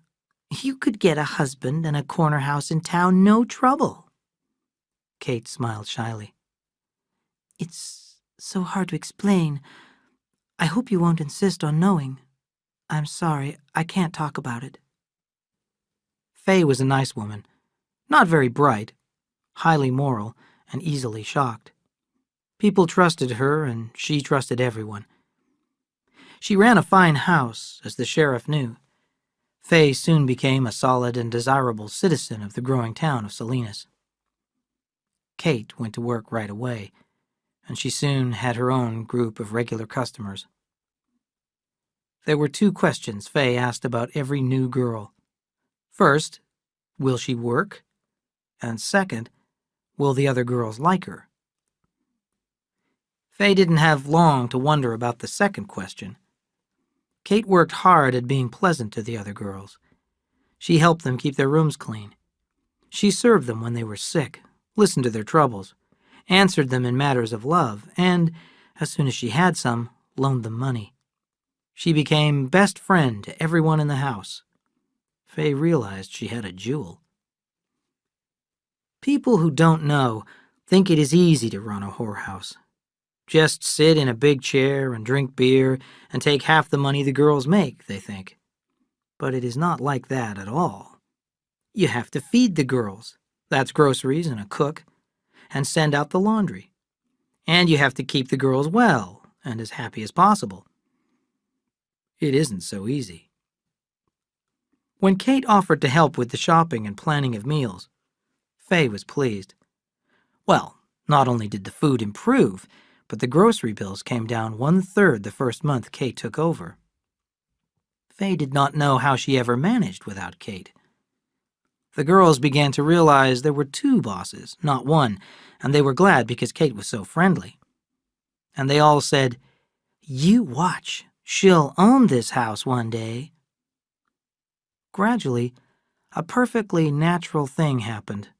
Faye, the most motherly of women, began to think of Kate as her daughter, and she did not want her daughter to be a whore.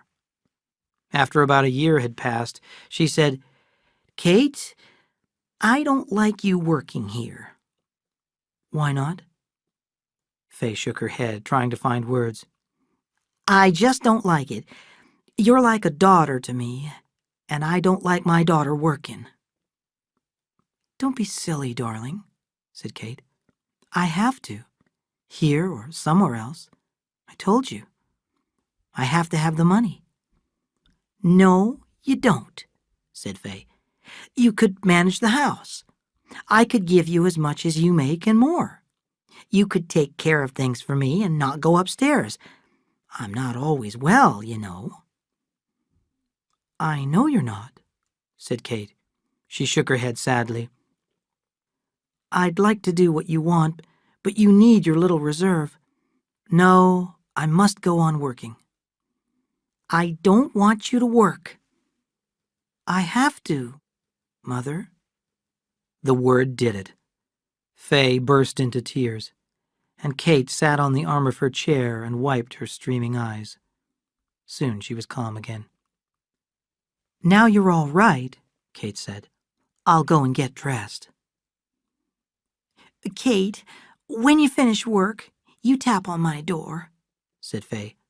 I'll have a little surprise for you. Kate kissed her. What a dear you are, Mother. That night, the hall was dark, but a line of light showed under Faye's door. Kate knocked softly and went in. On the table, with candles around it, was a big white cake and a basket with a large bottle of champagne lying on crushed ice. Fay wore her best dress, and her eyes were shiny with emotion. "Come in," Fay said. "I have a present for my dear daughter. Now, Kate, you open the bottle and pour 2 glasses. When everything was ready, Fay raised her glass. To my daughter, may you have long life and happiness." And when they had drunk, Kate replied, To my mother. "You'll make me cry. Don't make me cry," said Fay. She pushed a polished wooden box toward Kate. "Open it. It's my gift to you." In the box lay a rolled white paper tied with a red ribbon. Fay had written, "I leave everything I own, without exception, to Kate Albee, because I regard her as my daughter." Kate read it 3 times, looked back at the date, and studied the signature. She looked deep into Fay's eyes. "I'm trying not to cry, Mother. I didn't know anyone could be so good." They sat in the warmth for a long time before Fay moved. "Kate," she said, "we're forgetting. It's a party. We've forgotten the champagne. Pour it, child." Kate said nervously. "Do we need it, Mother? I never have drunk much. It's not good for me." "Nonsense. Pour it, darling." Kate filled the glasses. "Now drink it. I won't touch mine until yours is empty." She held her glass until Kate had emptied hers, then drank it. "Now another glass. There. You see how good it is?" Kate's body screamed against the wine. She remembered, and she was afraid, but it was too late. The change came to her almost immediately after the second glass. All her barriers and defenses were gone, and she did not care. Her voice became cold, and her eyes grew watchful. "I'll bet you can't drink 2 without stopping." "Don't bet me, Kate. You'd lose. I can drink 6 without stopping. I'll do it if you will." The contest started, and a pool of wine spread over the tabletop, and the level went down in the bottle. Fay laughed. "Oh, we're going to have such a good life. Why don't we sell the house and go to Europe?" No. "What do you mean, no? It's my house. I can sell it." Did you forget I'm your daughter? "I don't like your tone, Kate.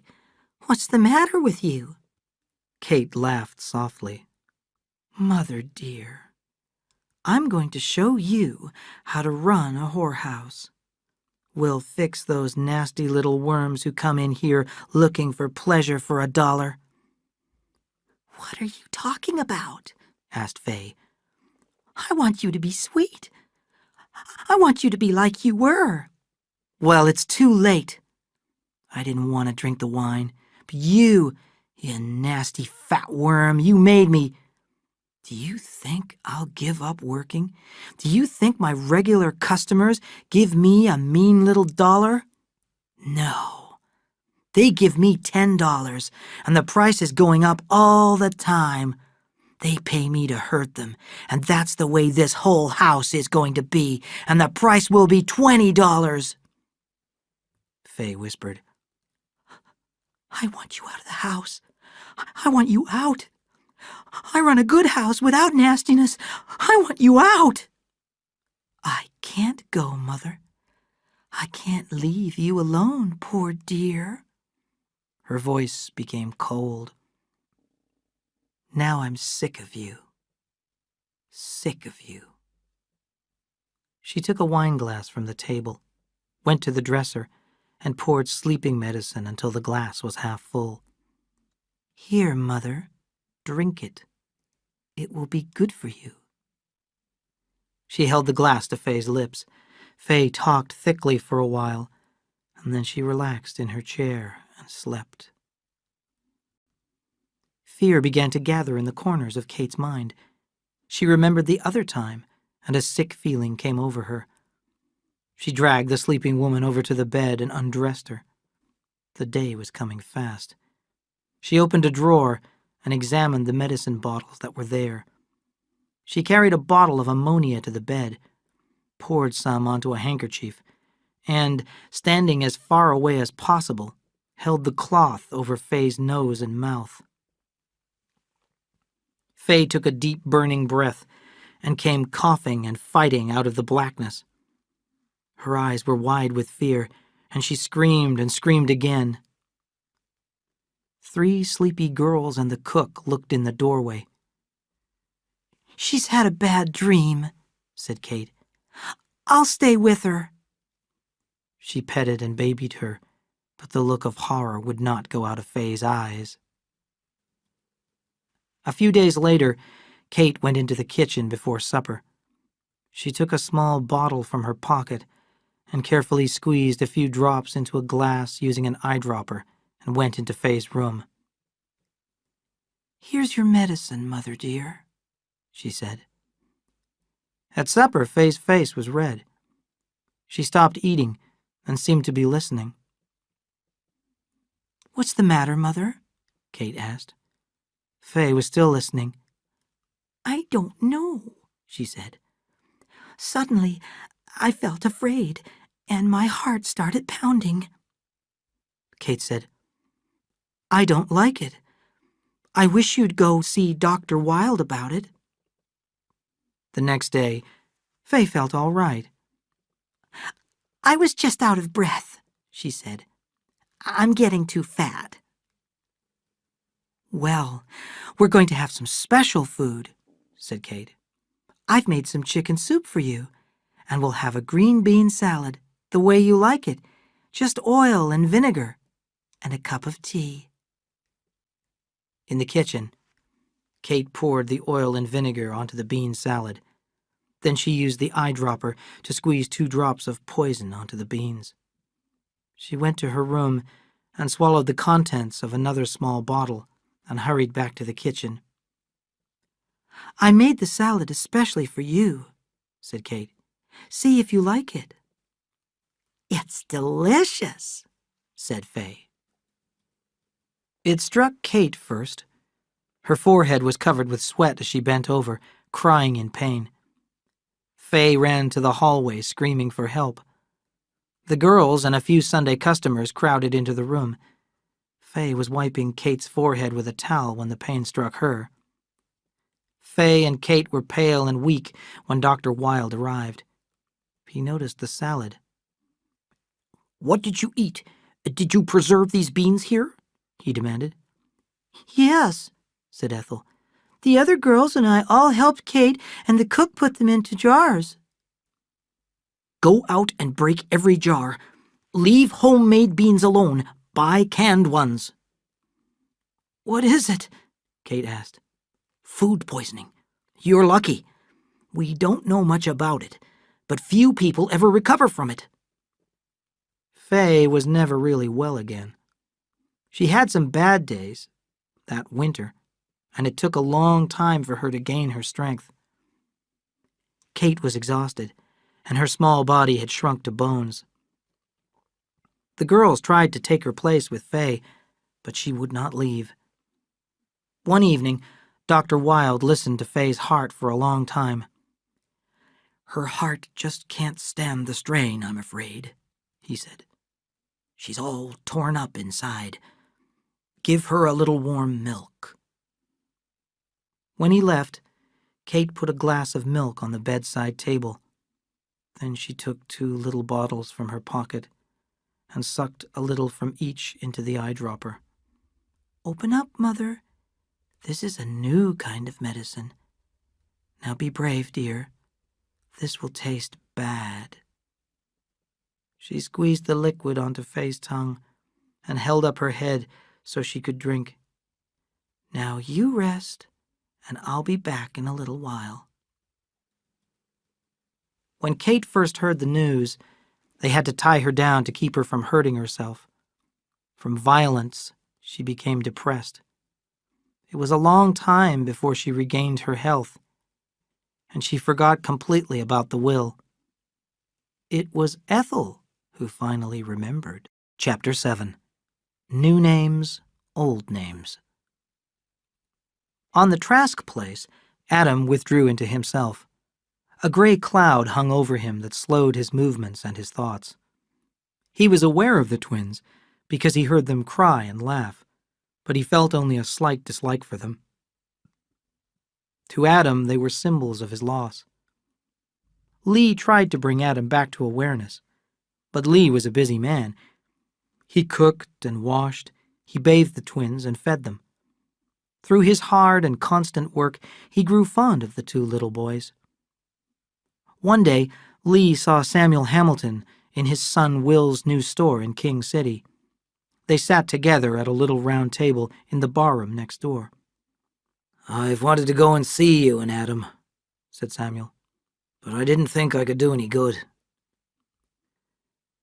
Well, you can't do any harm. I thought he'd recover from it, but he still walks around like a ghost. It's over a year, isn't it? 3 months over. What did he name the twins? They don't have any names. You're making a joke, Lee. What does he call them? He calls them they. I mean when he speaks to them. When he speaks to them, he calls them you, one or both. This is nonsense, Samuel said angrily. No names? I'll come tomorrow, and I'll bring a horsewhip. Adam was thinner than Samuel remembered. It took a little while for him to notice that Samuel was in front of him. A look of displeasure pulled down his mouth. "What do you want?" he asked. A kind of joy lighted Samuel's eyes at the rudeness. You don't deserve your children. For a year you've lived with them, and you haven't even given them names. Adam said, "What I do is my business." Samuel struck him with a work-heavy fist, and Adam lay in the dust. Samuel asked him to rise, and when Adam accepted, struck him again, and this time Adam did not get up. He looked stonily at the threatening old man. The fire went out of Samuel's eyes, and he said quietly, "Your sons have no names." Adam replied, "Their mother left them motherless, and you have left them fatherless." He reached down and put his arms around Adam's shoulders and helped him to his feet. "We'll give them names," he said. Adam wore a faraway look, but his eyes were not dead as they had been. He said, "It's hard to imagine I'd thank a man for insults, but I'm grateful." Lee carried out the twins, one under each arm, and put them on the ground beside the table, and gave each boy a stick for his hand to shake and make shadows with. The two men sat looking at the twins, when suddenly Adam leaned forward. "These boys don't look alike," he cried. Of course they don't. They're not identical twins. That one looks like my brother. I just saw it. I wonder if the other looks like me." Both of them do. Lee came out with a plate of fried chicken, a bowl of smoking boiled potatoes, and a deep dish of vegetables. "I don't know how good it will be," he said. "The hens are a little old." He returned to the house to get a bottle of wine. While he was gone, Adam said, "It's strange to me. He used to speak differently." "He trusts you now," Samuel said. Lee joined them at the table, and the men ate quietly. "We'd best get on with the naming," Samuel said when they had finished. "Names are a mystery. I've never known whether the name is shaped by the child or the child changes to fit the name. Have you thought about your name, Adam? We could call them Cain and Abel." Adam said, "Oh no, we can't do that. I want them to start fresh." "I don't understand that story at all, but I feel it. Samuel said. Do you understand it, Lee? No, but maybe I don't remember the details very well. I haven't heard it since I was a child, said Adam.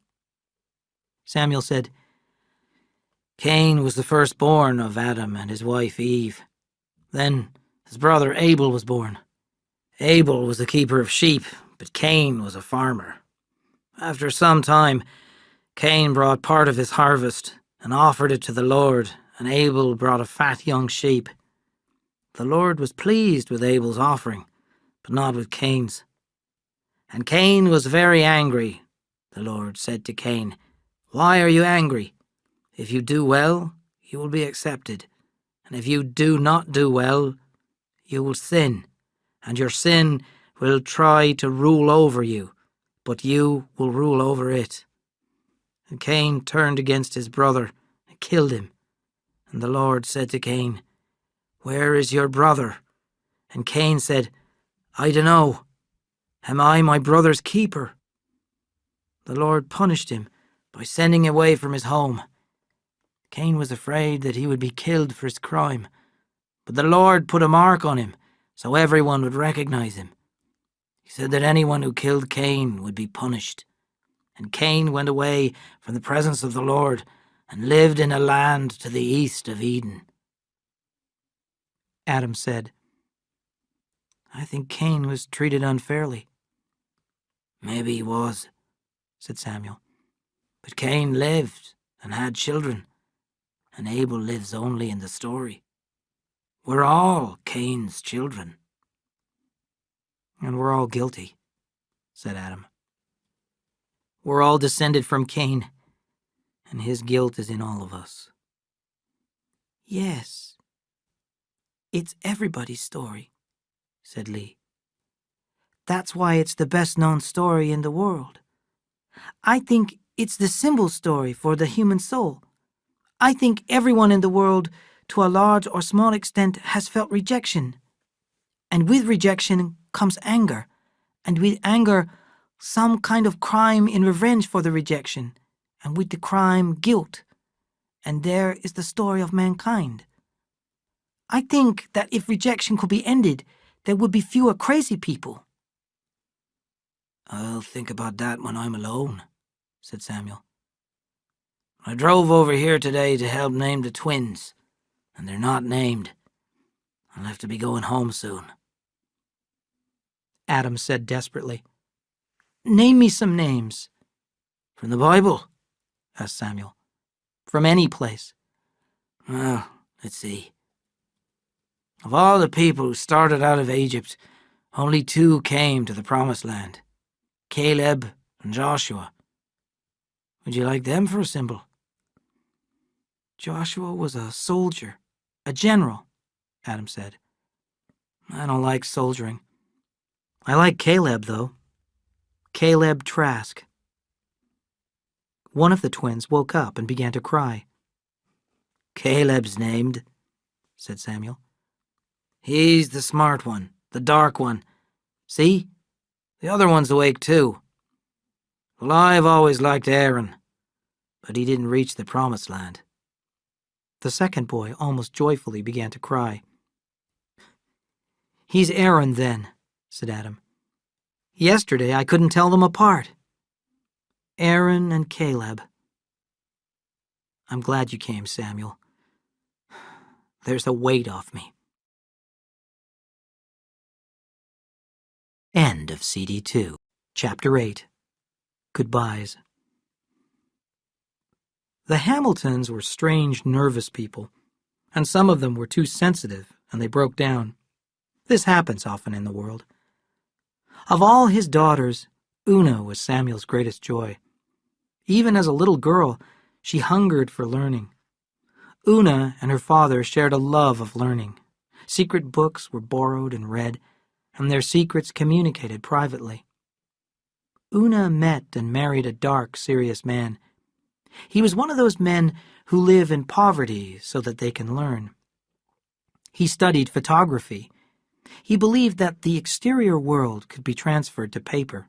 not in the ghost shadings of black and white, but in the colors the human eye sees.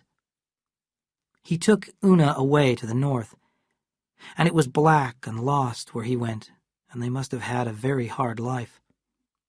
Una wrote letters without joy, but also without self-pity, and then she died, and her body was shipped home.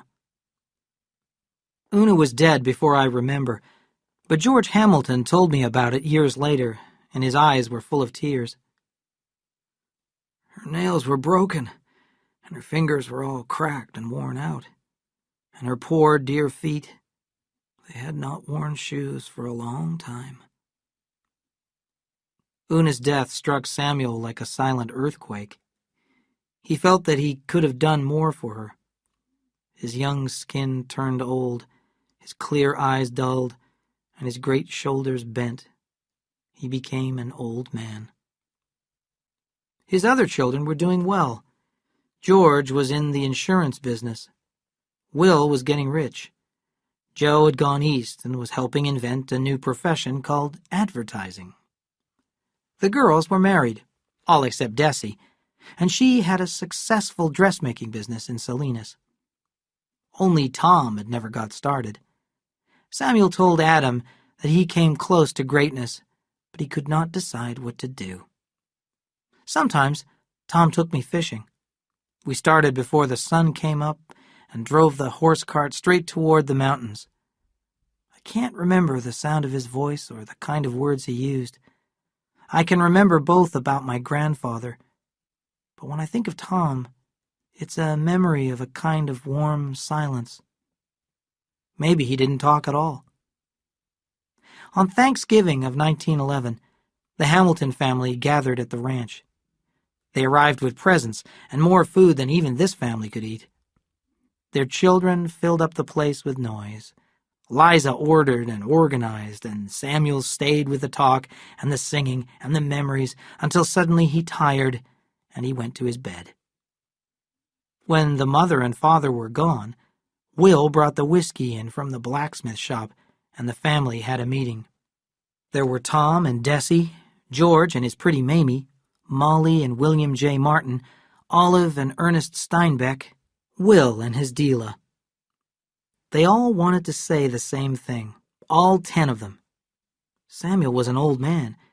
It was a shocking discovery for them all, like suddenly seeing a ghost. Will Martin said, "Life is too hard here. Why don't we get 'em to sell out and move to town? Molly and I would like them to come and live with us." They were silent after that.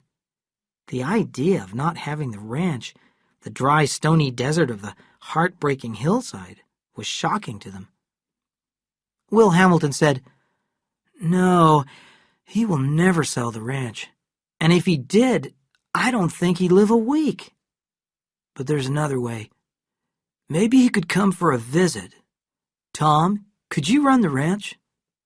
"Oh, that's nothing," said Tom. "It's no trouble to run the ranch because the ranch doesn't run.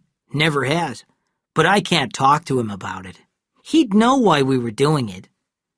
George said, "We could write it in a letter, a kind of invitation. And when he got tired of one of us, he could go to another." And that is how they left it. Tom brought Olive's letter from King City and gave it to Samuel. Samuel went into the kitchen where Liza was cooking, then came back outside where Tom was waiting. "Tom, do you think you could look after the ranch if your mother and I took a little trip? Ollie wants us to stay with her for a while in Salinas." "Sure," said Tom. "How long do you plan to be gone?" Samuel's blue eyes looked into his. "Tom, my son, if you have a secret with your brothers and sisters, I don't mind."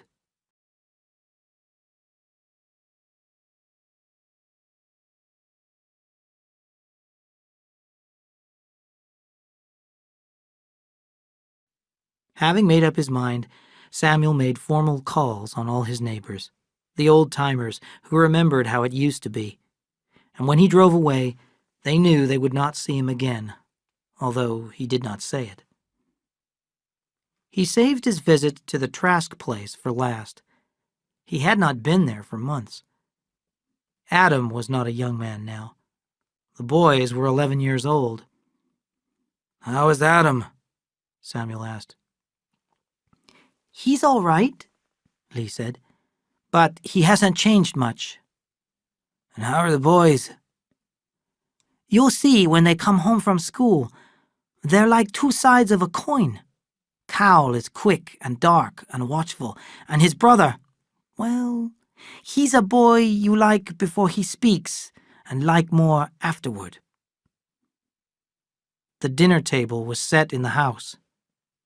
The twins came in silently and stood shyly staring at their guest. "It's a long time since I've seen you boys.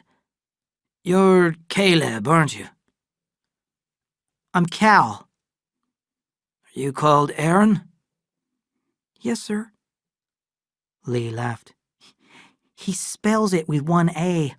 The two A's seem a little fancy to his friends."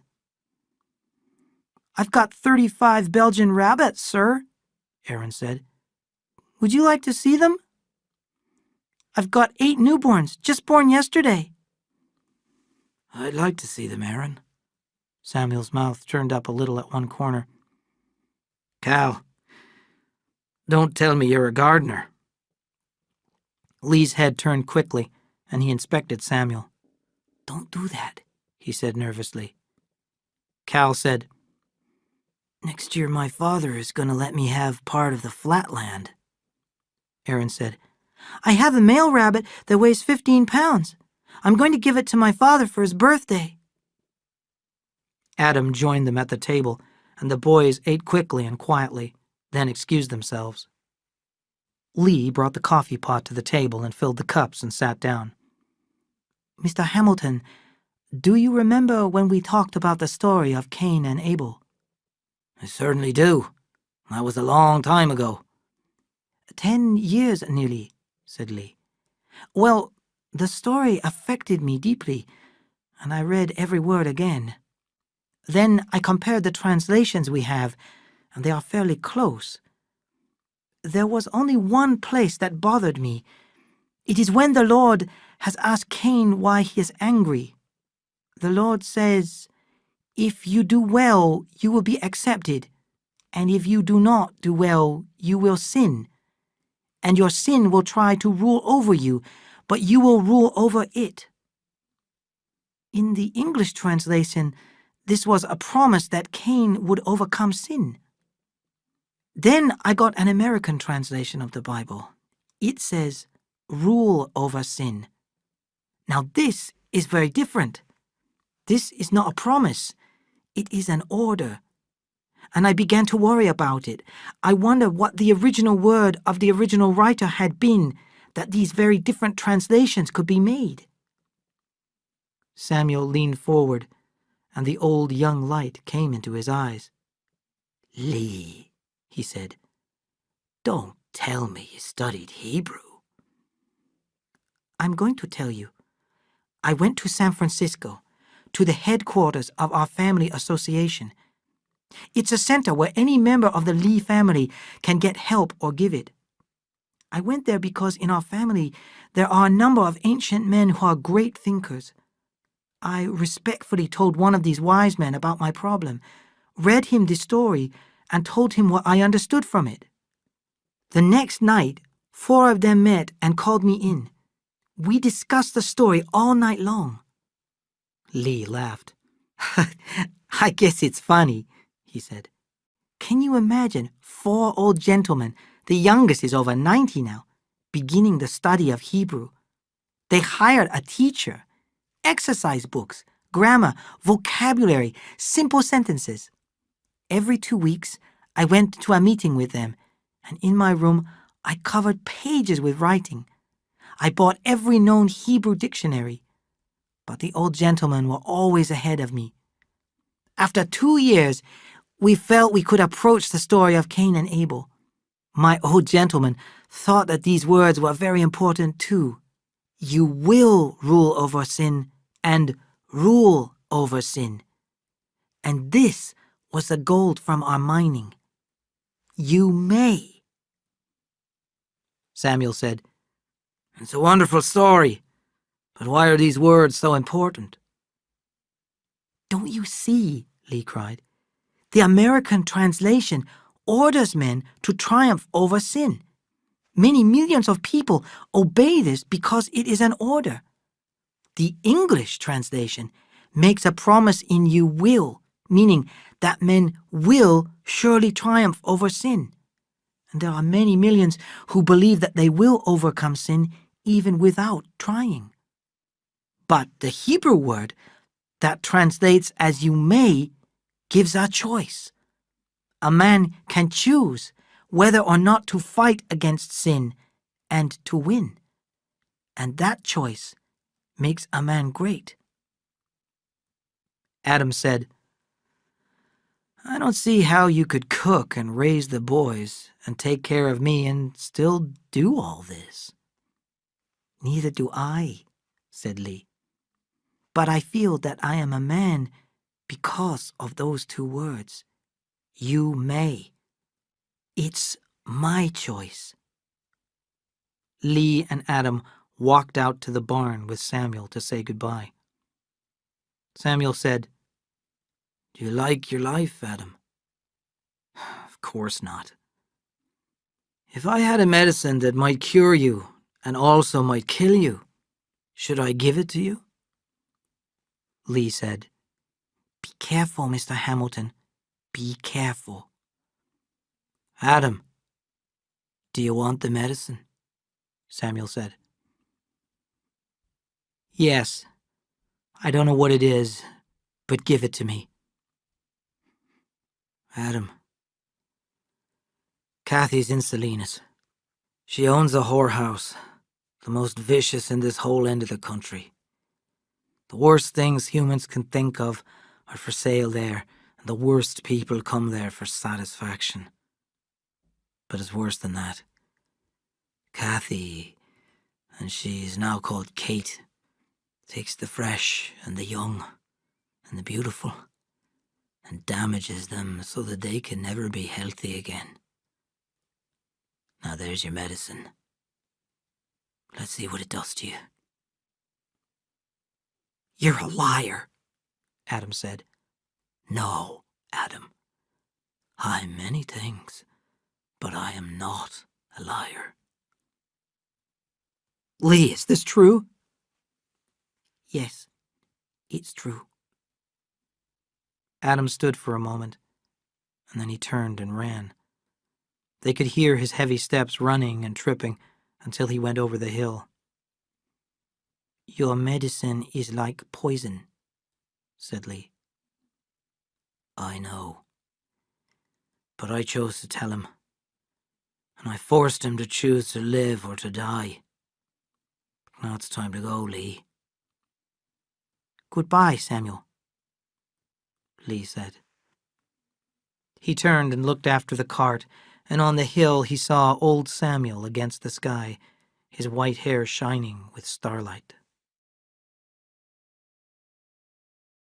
Chapter 9. Freedom. It was a dirty, windy evening, and Castroville Street was deep in sticky mud.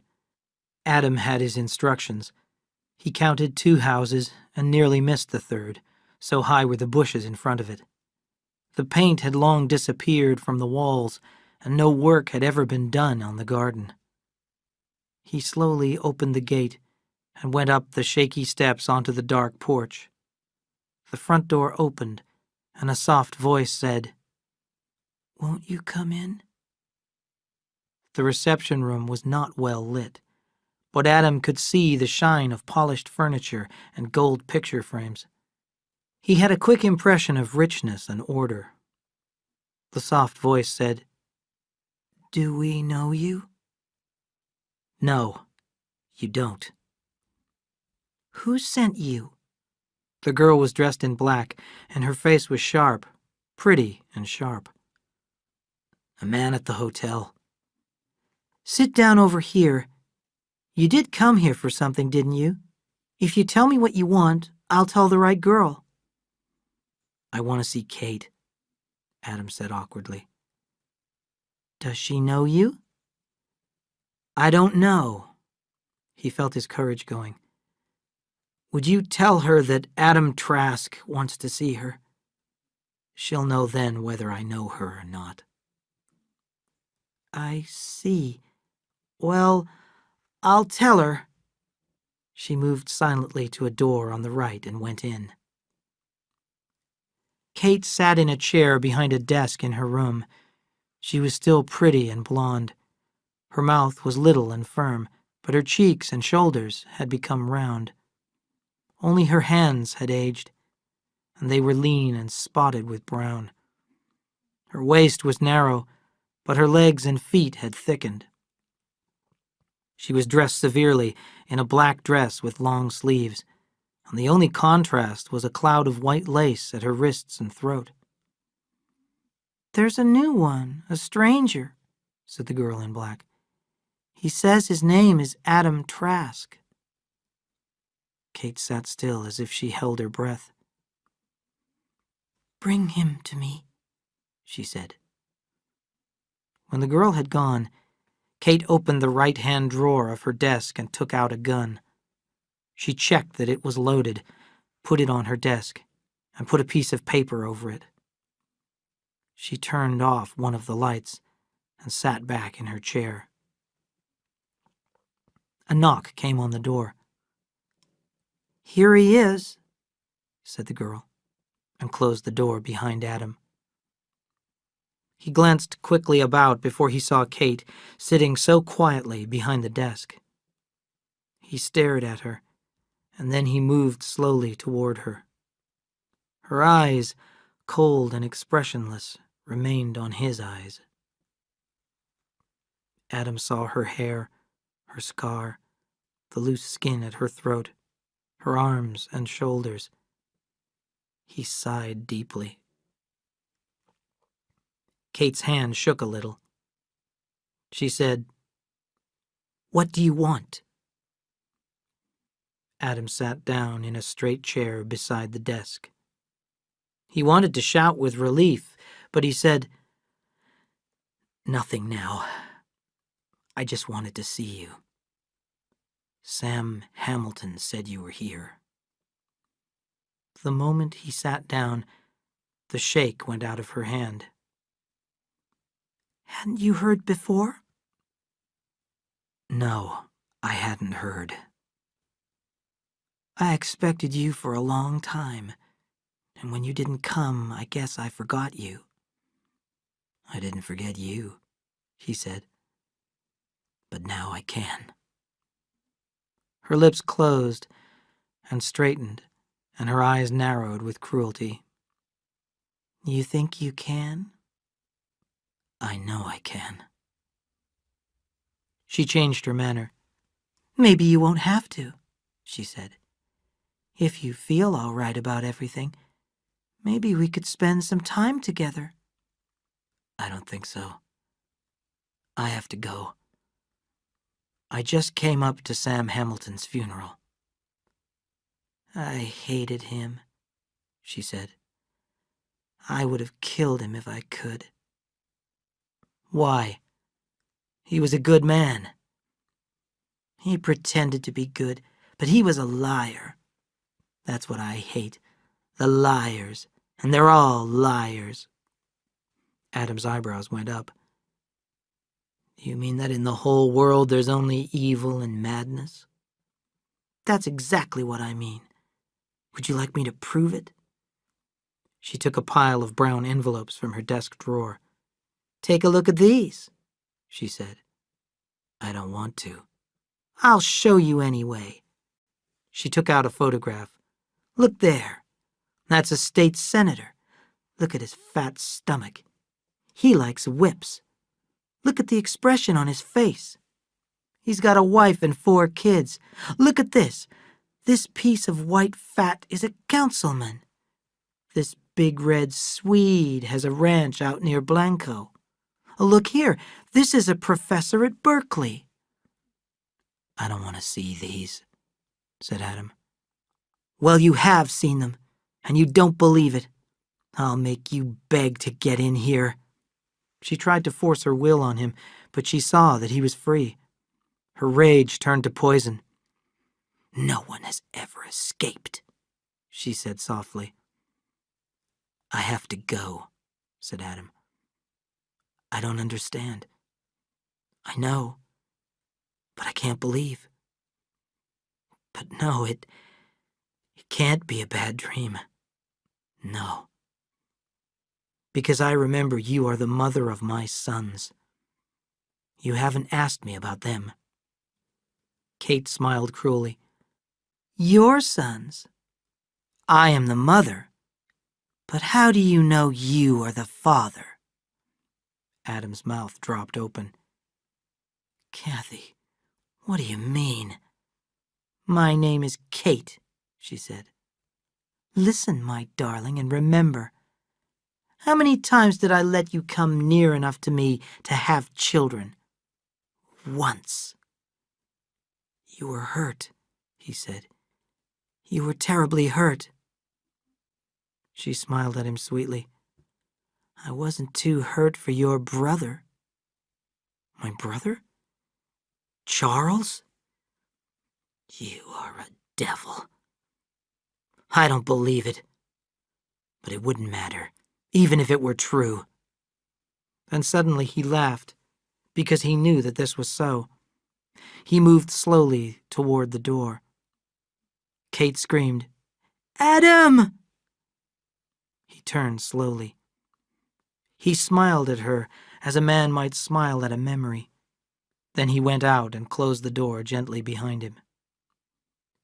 Kate sat staring at the door. Her eyes were desperate. Samuel's funeral and the talk with Kate should have made Adam sad and bitter, but they did not. He felt young and free as he got off the train in King City. On his drive back to the ranch, he saw things he had not noticed for years. He saw the wild flowers in the heavy grass, and he saw the red cows against the hillsides, moving up the paths and eating as they went. Suddenly he found himself saying aloud, "I'm free. I'm free. She's gone out of me." Lee came out of the house to meet Adam. How was the funeral? "Lots of people," Adam said. "He had lots of friends. Everything all right here?" He noticed that Lee was staring at him. "Put the horse away, Lee, and then come in and make some tea. I want to talk to you." Adam stirred his tea and watched the sugar disappear. He said, "I went down to see her." I thought you might, said Lee. I don't know how a human man could have waited so long. Maybe I wasn't a human man. I thought of that too. How was she? Adam said slowly, "I can't understand it. I can't believe there is such a creature in the world." Are you all right now? "I am all right," said Adam. "That is what I wanted to talk to you about. I seem to have come out of a sleep. In a strange way, my eyes have cleared. I'm free. Do you know what I'm saying?" Yes, I know. And I can see it in your eyes and in the way your body stands. Adam, looking at him, realized that Lee was not a young man anymore. Lee studied the cup in his hand, and his was a memory smile. Maybe if you're free, you can free me. What do you mean, Lee? Aren't you happy here? Lee said, I don't think any man is happy when there are things undone that he wishes to do. What do you want to do? Well, one thing it's too late for. I wanted to have a wife and sons of my own. I talked to Mr. Hamilton about the other. I want to open a bookstore in Chinatown, in San Francisco. Adam sat silently, stirring his tea. I never thought of you going, Adam said. Could you wait a little while? What for? I want you to help me get to know my boys. I want to organize this place, or maybe sell or rent it. Please try not to hold me back because you need me. That's the worst thing you can do to a lonely man. Adam said, A lonely man? Why didn't I know that? Mr. Hamilton knew, said Lee. I loved Mr. Hamilton. I would like to go to Salinas to visit his grave tomorrow, if you will permit it. Do anything you want, said Adam. God knows you've done enough for me. Chapter 10. Truth and Lies. That year the rains had come so gently that the Salinas River did not overflow. A narrow stream twisted from one side to the other of its broad bed of gray sand, and the water was clear and pleasant. It was very warm for March, and the wind blew steadily from the south and turned up the silver undersides of the leaves. Cal and Aaron climbed up out of the river bottom to the level land. We ought to start back, said Aaron. Maybe Father's back by now. Aaron's eyes were very wide, and he had a beautiful, soft mouth. The width between his blue eyes gave him an expression of innocence. His hair was fine and golden. The sun seemed to light up the top of his head. Cal looked more like Adam. His hair was dark brown. He was bigger than his brother, bigger of bone, heavier in the shoulder, and his jaw had the squareness of Adam's jaw. Cal's eyes were brown and watchful, and sometimes they looked black. They walked along in silence for a time, and then Cal said, All this is our land, all the way over to the river. It's Father's. Yes, but when he dies, it's going to be ours. This was a new thought to Aaron. What do you mean, when he dies? Everybody dies, said Cal. I know that. Aaron wanted to think of something else. Cal said, I know a secret. Where do you think our mother is? She's dead. No, she isn't. She ran away. I heard some men talking. I don't believe it, said Aaron. They were liars. Father said she was in heaven. Cal said quietly, Pretty soon I'm going to run away and find her. I'll bring her back. Don't you think she's in heaven? And when Cal did not answer, Why would she want to run away? Maybe because she didn't like us. Through his gathering tears, Aaron could see his brother's eyes, hard and reasonable. There were no tears in Cal's eyes. Cal felt pleasantly excited. He had found a secret tool to use for any purpose he needed. He studied Aaron, saw his trembling lips, but he noticed in time the narrowed eyes. Aaron would cry, but sometimes, pushed to tears, Aaron would fight too. And when Aaron cried and fought at the same time, he was dangerous. Nothing could hurt him, and nothing could stop him. Cal put his new tool away. He could bring it out any time, and he knew it was the sharpest weapon he had found. He would inspect it at his leisure and judge when and how much to use it. He made his decision almost too late. Aaron leaped at him and hit him in the face with his open hand.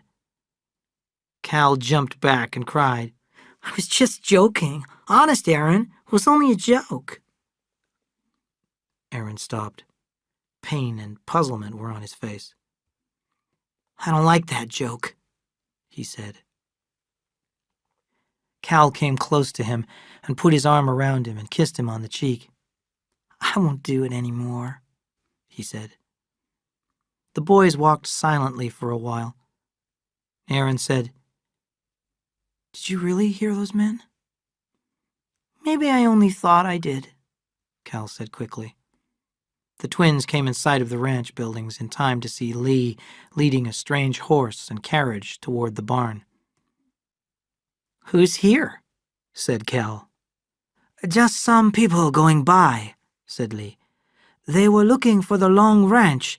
Your father's back from Salinas. You'd better go in." The two looked down shyly as they entered the living room. There was a man in city clothes and a woman in the fanciest clothes they had ever seen. Her coat and hat lay on a chair beside her, and she seemed to the boys to be entirely dressed in black silk and lace. But that was not all. Beside the woman sat a girl, a little younger maybe than the twins, but not much. She wore a wide blue sun hat with lace around the front and a flowery dress.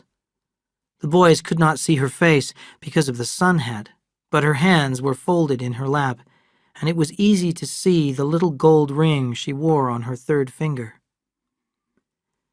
"These are my boys," their father said. "They're twins. That's Aaron, and this is Caleb. Boys, shake hands with our guests, Mr. and Mrs. Bacon and their daughter Abra." Aaron shyly held out his hand to the little girl with the hidden face, but nothing happened.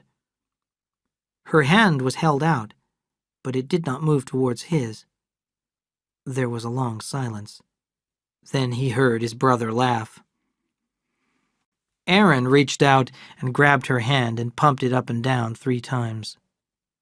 It was as soft as a handful of flowers. He felt a pleasure that burned him. "Children, go outside and play," Mrs. Bacon said. Abra and Cal and Aaron went out and stood side by side on the small covered porch. Cal demanded, "How old are you?" 10, almost 11. "Oh," said Cal, "we're 11, almost 12. Abra pushed her sun hat back. She was pretty, with long dark hair. One day her nose would be sweet and turned up, where now it was still like a button. But 2 features would be with her always. Her chin was firm, and her mouth was as sweet as a flower, very wide and pink. Her green eyes were intelligent and completely fearless. "You can come here and play if you like," said Cal boldly. "I live in Salinas," Abra said, in such a tone that they knew they were dealing with a superior being who had no time for rural pleasures. Abra saw that she had crushed them, and while she knew the weaknesses of men, she still liked them, and besides, she was a lady. "Sometimes when we are driving by, I'll come and play with you. A little," she said kindly, and both boys felt grateful to her. Now Abra felt warmer toward the boys. She noticed their thin, washed-out clothes and remembered the children's stories she had read. "You poor children," she said. "Does your father beat you?" They shook their heads. They were interested, but puzzled. "Is your mother mean to you?" "We don't have a mother," said Aaron. "Our mother's dead."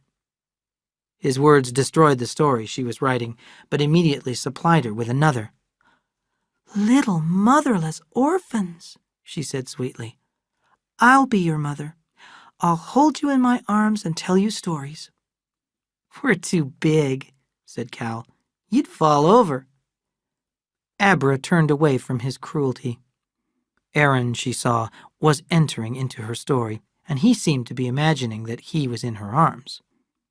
Abra looked at his sunny hair and at his eyes that seemed so near to tears, and she felt the beginning of love. She put her hand on his arm and felt him shiver. "Tell me," she said pleasantly, "where is your mother buried? You could put flowers on her grave." "We don't know," said Aaron. Cal's eyes shone with a new interest. "I'll ask our father where it is so we can take flowers," he said. He was already planning his revenge on Aaron because Abra liked his brother better. At that moment, Lee came out leading the Bacon's horse and carriage. Mrs. Bacon called, "Hurry, Abra, we're going." Lee and Adam and the twins watched them until they were out of sight. At the supper table, the boys discovered the change in their father. The boys had never learned to tell him of their interests or discoveries or of their needs. They were surprised and a little embarrassed to find that Adam listened to them and asked questions. "What did you think of Abra?" Adam asked. "Is she a nice little girl?" "Oh, yes," said Aaron. "She's good and nice. I wanted to marry her." "You did? What about you, Cal?" "I guess I'll let Aaron have her." Adam laughed, and the boys could not recall ever having heard him laugh. "She's a real nice girl," said Cal. "She said to ask you where our mother's grave is so we can take some flowers." Adam's mind raced. He was not good at lying. "I wish we could do that, but I have to tell you, she's buried on the other side of the country, where she came from." Cal was disappointed by this answer, but he was not sure why. Adam quickly changed the subject. "Mr. Bacon made a suggestion this afternoon," he began. "He said it would be better for you if we moved to Salinas, where there would be lots of other children to play with." The thought shocked the twins. Cal asked, "How about here?" "Well, we'd keep the ranch in case we want to come back," said Adam. Aaron said, "Abra lives in Salinas." That was enough for him. After the boys had gone to bed, Adam said, "Do they know anything?" "I don't know," said Lee. "I wish there were some way you could tell them the truth." "That would rob them of the good thoughts about their mother, Lee." "But there's another danger. What will we do if they find out the truth? A lot of people know, but that's not the worst danger." "What do you mean?" asked Adam. "It's the lie I'm thinking of," said Lee. "If they ever found out you lied to them about this, they wouldn't believe anything you'd ever said or done." "I'll think about what to tell them," said Adam. "Lee, if I wanted to take a trip east, would you stay with the twins until I get back? I'd like to see my brother Charles." "Why don't you write and ask him to come out here?" "That's a good idea, Lee. I didn't think of it. How long does it take a letter to go east?" "I don't know," said Lee. 2 weeks, maybe?" Chapter 11. Bad News, Good News.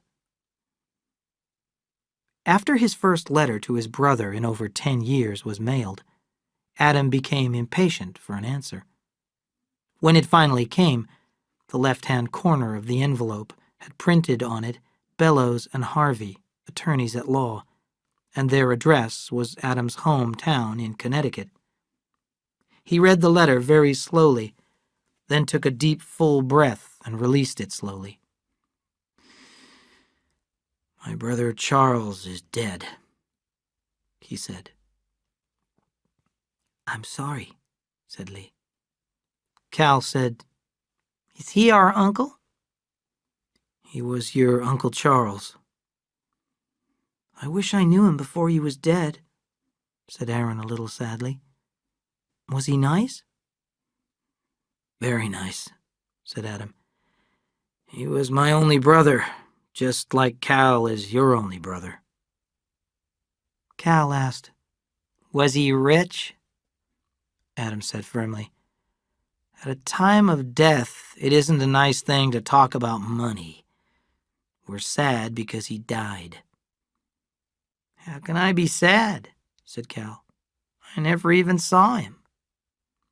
Lee covered his mouth with his hand to hide a smile. Adam looked back at the letter. "As attorneys for your brother, it is our pleasant duty to inform you that he built up a large fortune through hard work and judgment, which in land and cash is in excess of $100,000. His will, which was prepared and signed in this office, will be sent to you at your request. By its terms, it leaves all money and property to be divided equally between you and your wife." That evening after dinner, Adam took the letter from his pocket and put it on the table. "Lee, I want you to read this, to read it carefully, and then I want to talk about it." Lee read the letter slowly, then half closed his eyes. "Under the terms of the will, your wife inherits over $50,000. That's a lot of money. Quite a lot of good or evil could be done with it. Would your brother, if he knew where she is and what she is doing, want her to have the money?" "My brother would not want that," said Adam, and then he remembered the girls upstairs in the hotel and Charles's regular visits. "Well, consider this," said Lee. "She couldn't claim the money without your help, but maybe she'd do something good with it." Adam shivered as he thought of the brown envelopes in Kate's desk. "No, she wouldn't," he said. "She said she could destroy the reputations of many men in Salinas. I don't know what to do. I'll have to give it a lot of thought." "You don't have any choice, do you?" said Lee. "You'll do what you were taught to do when you were young. You'll give your wife the money because it's the right thing to do, and the fact that she's a whore in Salinas won't change a thing." Adam got to his feet. His face was angry. "You are disrespectful now that you've decided to go away," he cried. "I haven't decided what to do about the money." Lee shook his head and went out.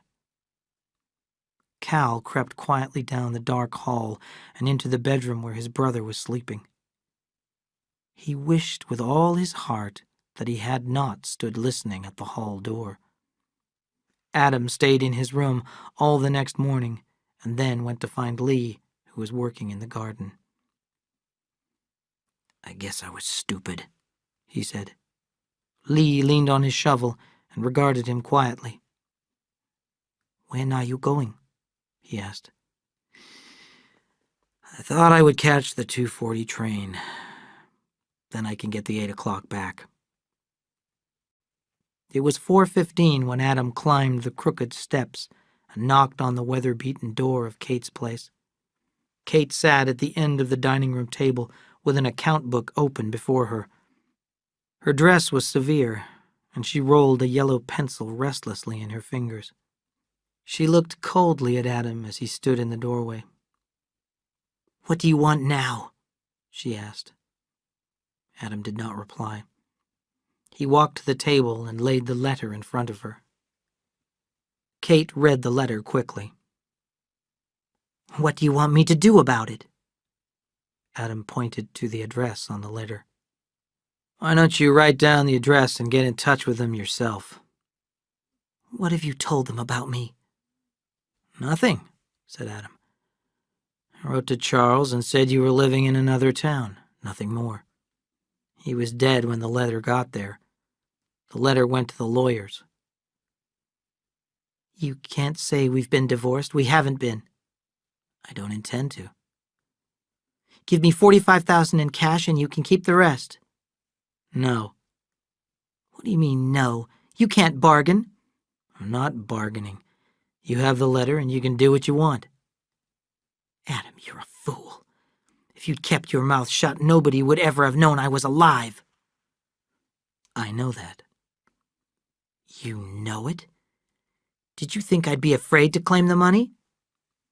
Adam said patiently, "I don't care what you do." She smiled coldly at him. "You don't, huh? There's a permanent order in the sheriff's office, left there by the old sheriff, that if ever I use your name or admit I'm your wife, I'll get sent out of the county and the state. Aren't you tempted to get me sent away and take all the money?" "I brought you the letter," Adam said. And I want to know why, she said. I don't know what the trick is, but I'm going to find out. I'm not interested in what you think or what you think of me, said Adam. Charles left you the money in his will, and he wanted you to have it. It isn't mine. I'll find the trick. I'll find it, Adam said. I guess you can't understand it. There are so many things I don't understand. I don't understand how you could shoot me and abandon our sons. I don't understand how you or anyone else could live like this. He stood up and walked toward the door. You're changed, Mr. Mouse, she called after him. Have you got a woman at last? Adam stopped and turned, and his eyes were thoughtful. I just said I didn't understand you, he said slowly. Just now it came to me what you don't understand. You know about the ugliness in people. You showed me the pictures, but you don't know the rest. Adam went on, astonished at his own thoughts. You don't believe I brought you the letter because I don't want your money. You don't believe I loved you. Kate laughed loudly at him. What a sweet dreamer is Mr. Mouse. Tell me how to live my life, Mr. Mouse. No, I won't, because I know there's a part of you missing. Some men can't see the color green, but they may never know they can't. I wonder if you ever feel that something invisible is all around you. It would be terrible if you knew it was there and couldn't see it or feel it. Kate pushed back her chair and stood up. She hid her tightly closed fists in the folds of her skirt and tried to keep the anger out of her voice. If there are things I can't see, don't you think they're dreams manufactured in your own sick mind? No, I don't, said Adam. No, I don't. And I don't think you do either. He turned and went out and closed the door behind him. Kate sat down and stared at the closed door. She was not aware that her fists beat softly on the white tablecloth, but she did know that the square white door was softened by tears, and that her body shook with something that felt like rage and also felt like sorrow. End of CD 3, Chapter 12. Two Sides of a Coin. A child may ask, what's the world's story about? And a grown man or woman may wonder, what way will the world go? How does it end? I believe there's one story in the world, and only one, that has inspired and frightened us. Humans are caught in their lives, in their thoughts, in their hungers and ambitions, in their greediness and cruelty, and in their kindness and generosity too, in a net of good and evil. There is no other story. A man will have only one question left at the end of his life. Was it good or was it evil? And all novels, all poetry, are built on the never-ending contest in ourselves between good and evil. Lee helped Adam and the two boys move to Salinas, unpacked, and saw the family settled. Then, one evening, he waited until the boys had gone to bed to speak to Adam. Adam understood his intentions and spoke first. "When do you want to go?" he asked. "As soon as possible. I'm afraid I might lose my purpose if I don't go soon. Maybe I'd better go tomorrow." 6 days later, Lee came back on the 10:40 train and let himself in with his own key. Adam was in the kitchen cleaning a burnt black frying pan. "Lee," he cried, "is anything the matter? What happened to you?" "Nothing happened to me," said Lee. "I got lonely, that's all. Isn't that enough? How about your bookstore? I don't want a bookstore. I think I knew it before I got on the train. Then that's your last dream gone. I'm glad, he said. Adam, I am extraordinarily, unbelievably glad to be home. I've never been so lonely in my life. Cal and Aaron were amazed by the size of the West End school after their background in a one-room country school. But after a few days, they could not remember ever having gone to any other school. Everyone who saw the twins remarked on their difference from each other and seemed puzzled. Cal was growing up dark-skinned, dark-haired. He was quick and sure and secretive. Even though he may have tried, he could not hide his cleverness. No one liked Cal very much, but everyone feared and respected him. Although he had no friends, he took up a position of leadership in the schoolyard. Aaron was loved by all. He seemed shy and delicate. His pink and white skin, golden hair, and wide-apart blue eyes caught attention. In the schoolyard, his prettiness caused some difficulty until the boys discovered that he was a completely fearless fighter, particularly when crying. On the first day of school, Aaron followed Abra to the white gate of her yard. "What do you want?" she said. "I guess it will be a long time before we can get married," Aaron said. "Not so long," Abra said. Aaron followed her as she walked to the end of the street and turned into a field. On the edge of the field stood a tree with long, thin branches that hung down nearly to the ground. Abra parted the branches like a curtain and went into the house of leaves. You could see out through the leaves, but inside it was warm and safe. "We'll have a house together sometime," said Aaron, "but that will be a long time." "Don't worry about long times," said Abra. "This is a kind of house. We can play like we live here while we're waiting. And you will be my husband, and you can call me wife. It'll be like practicing." Aaron said suddenly, "While we're practicing, maybe we could do something else." "What?" "Maybe we could pretend like you're my mother." "That's easy," she said. She put a soft tone in her voice and said, "Come on, my baby. Put your head in Mother's lap. Come, my little son. Mother will hold you." She held his head, and without warning, Aaron began to cry and could not stop. Abra stroked his cheek and wiped the flowing tears away with the edge of her skirt until very slowly he stopped. Aaron sat up and said almost angrily, "I hardly ever cry unless I'm mad. I don't know why I cried." The sun was gone behind the tree.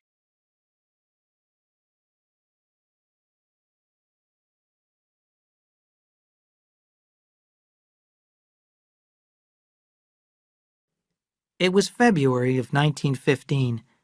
The Trasks were comfortable in Salinas. Lee, after he had given up his dream of opening a bookstore, built a home for himself. He bought a bed and a desk and unpacked his books, put a soft carpet on the floor and pictures on the walls. He placed a big armchair under the best reading lamp he could find. Lee also spent Adam's money, and Adam gave him no opposition. A gas stove came into the house, and electric wires, and a telephone. He bought new carpets, a gas water heater, and a large icebox. In a short time, there was hardly a more comfortable house in Salinas. The new icebox fascinated Adam. He bought a textbook on refrigeration and began to study it. He visited the ice factory that made ice for the few houses in Salinas that had iceboxes and for the places that sold ice cream. The truth was that Adam needed work. He came out of his long sleep needing to do something. Adam was walking back from the ice factory when he saw Will Hamilton. "I'd like to talk to you about an idea I had," he said. "You might give me an opinion. You're a businessman."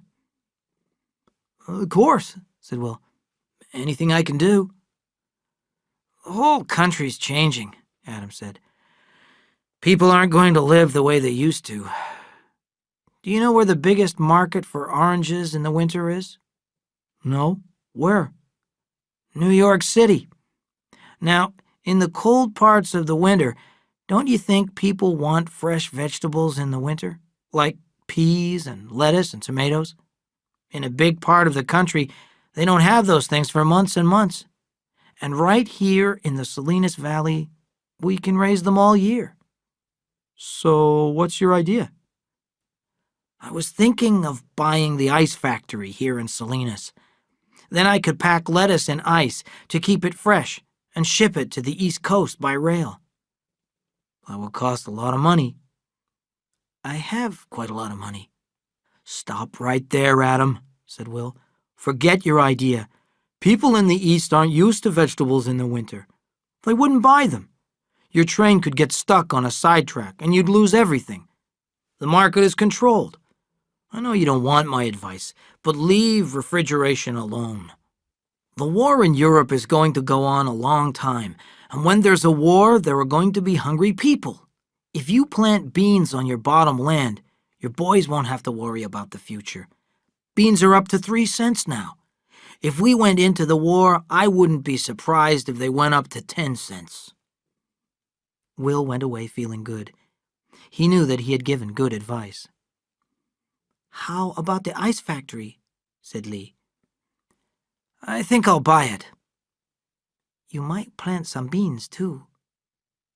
Later in the year, Adam made his great try, and it was a sensation in a year of sensations, both locally and internationally. As he got ready, businessmen spoke of him as far-seeing, forward-looking, progress-minded.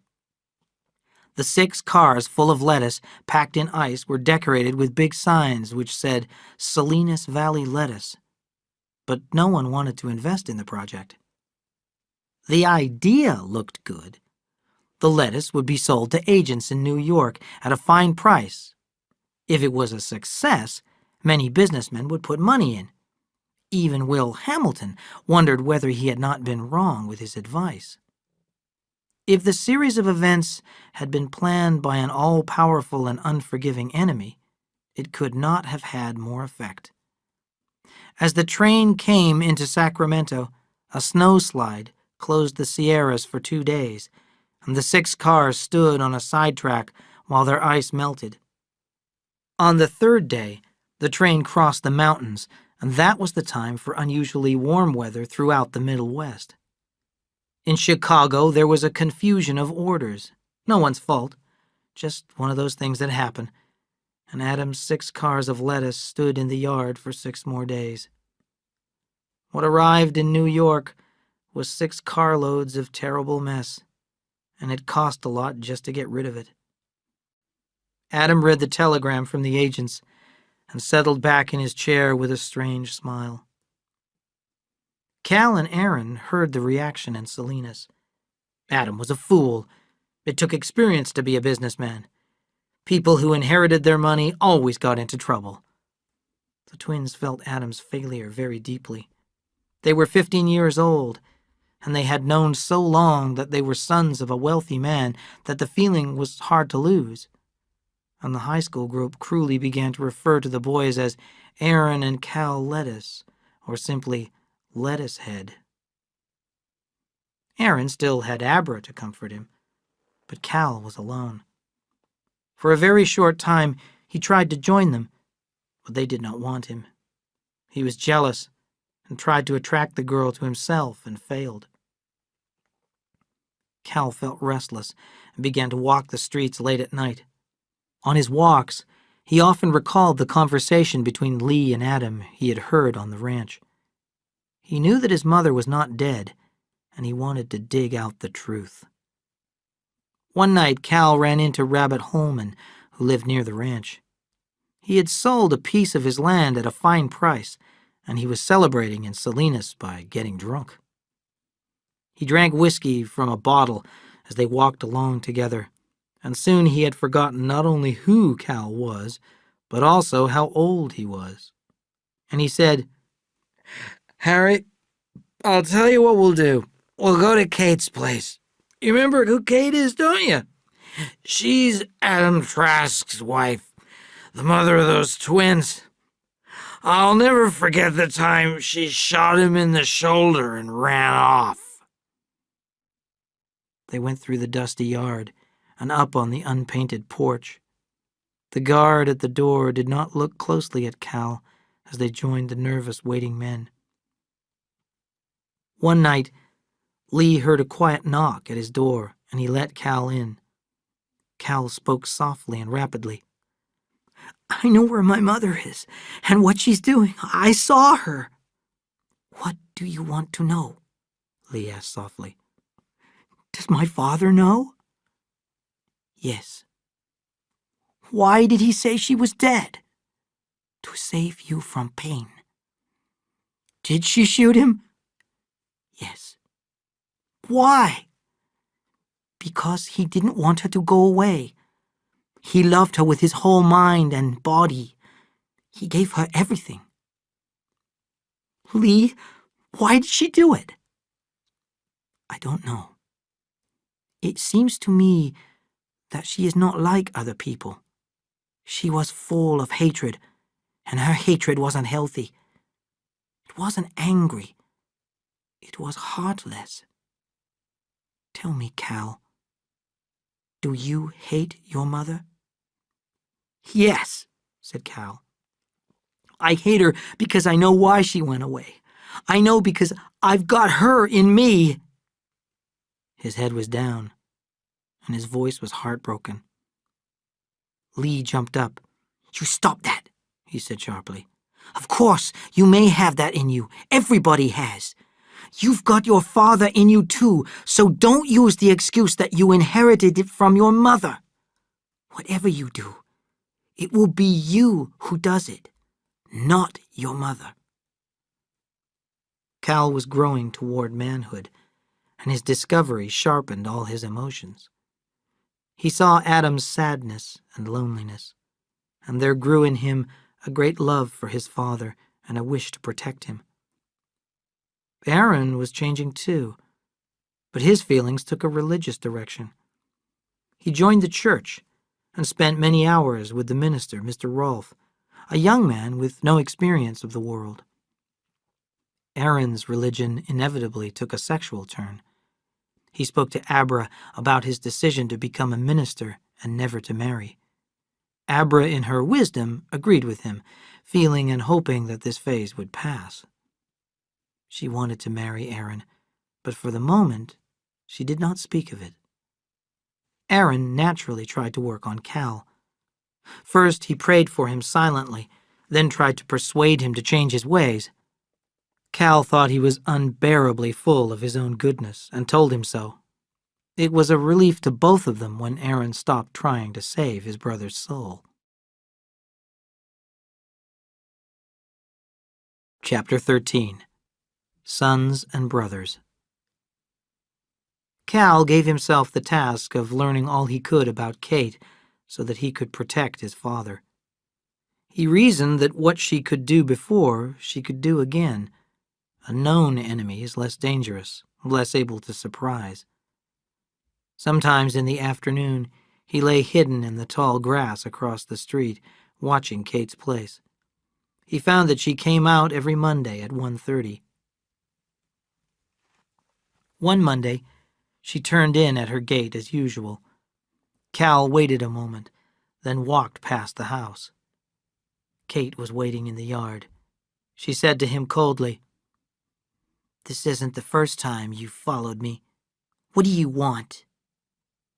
Cal froze in his steps and stared at her, and he realized that Aaron had the same wide-apart blue eyes and the same color of hair. He lowered his head. "Nothing, ma'am." "You won't tell me, will you?" Cal heard his own speech with amazement. You're my mother, and I wanted to see what you're like." "What? What is this? Who are you?" "I'm Cal Trask." She looked at him closely, and a faintly remembered picture of Charles leaped into her mind. Suddenly she said, "Come with me." Cal followed her into the house, down a hall and into her room. Then she opened a new door cut in the wall at the end of her room and went into a box of a room with no windows and no decorations. Its walls were painted a dark gray, and there was a solid gray carpet on the floor. The only furniture was a huge armchair and a covered floor lamp that gave out a weak circle of light. "Come in and bring that chair with you," she said. "Close the door." Kate sat down in the armchair and carefully removed her gloves. The fingers of both hands were bandaged. "Don't stare," she said angrily. "It's arthritis." "Oh, so you want to see, do you?" She unwrapped the bandage from her right hand and held her crooked fingers under the low light. "There, look!" she cried out in pain as she wrapped the bandage loosely. "You'll probably get it. My grandmother had it, and my mother was just beginning to get it." She stopped. The room was very silent. "I saw you looking at this room," she went on. "The light hurts my eyes. I come here to rest." She settled back in her chair. "How's your father?" "I don't want to talk about him." "Oh, no? You like him then?" "I love him," said Cal. "Why'd you shoot my father and run away from us?" Kate looked at him, and her eyes were cold and shallow. "Because he tried to stop me from going. When I was hurt, all broken up, he took me in and he looked after me, cooked for me. He tried to tie me down by making me grateful. But nobody can hold me. I waited until I was strong, and then I broke out." A kind of realization came over her. "Maybe you're like me. Why wouldn't you be?" Cal shook his head. "I'm going," he said happily. "What Lee said is true. I was afraid I had you in me." "You have," said Kate. "No, I haven't. I'm my own person. If I'm mean, it's my own meanness, and I don't think the light hurts your eyes. I think you're afraid." "Get out," she cried. "Go on, get out." "I'm going." He walked to the door. "I don't hate you," he said, "but I'm glad you're afraid." He went out and banged the door behind him. Kate sat back in her chair and thought suddenly of the only person who had ever made her feel this fear and hatred. It was Samuel Hamilton, with his white beard and his laughing eyes that looked underneath her skin. Cal's words kept repeating themselves over and over in her head. "I think you're afraid." With her bandaged hand, she pulled out a fine chain which hung around her neck inside her dress. On the chain were 2 safe deposit box keys, a gold watch with "To See with All My Heart" from A on the back, and a little steel tube with a ring on the top. Very carefully, she unscrewed the top from the tube and shook out a capsule. She held the capsule under the light and saw the white powder inside. 6 grains of morphine, more than enough. Very gently, she slid the capsule into its tube, screwed on the cap, and dropped the chain inside her dress. The nation moved little by little toward war. Business improved, and prices began to rise. Little groups of British purchasing agents traveled around the country in their uniforms, buying food and cloth and metals and chemicals. One of the things they bought was beans, because beans are easy to transport, and they do not spoil, and a man can live on them. Beans were 12.5 cents a pound, and hard to find. and farmers wished they had not agreed to sell their beans for 5 cents a pound 6 months ago. Cal walked to school with Aaron. "How would you like to leave school and go back to the ranch?" said Cal. "What for?" "We can make some money for Father." "I'm going to college. I wish I could go now. Everybody is laughing at us because of the lettuce. I want to get out of town, but I don't know if there's enough money for college." Cal said, "If you worked hard, you could take entrance examinations next summer and go in the fall." Aaron swung around. "I couldn't do it." "I think you could," said Cal. "Mr. Rolfe could help you." Cal thought for a moment. "Tell you what, I'm going to try and make some money. If you pass your examinations a year early, I'll help you through college."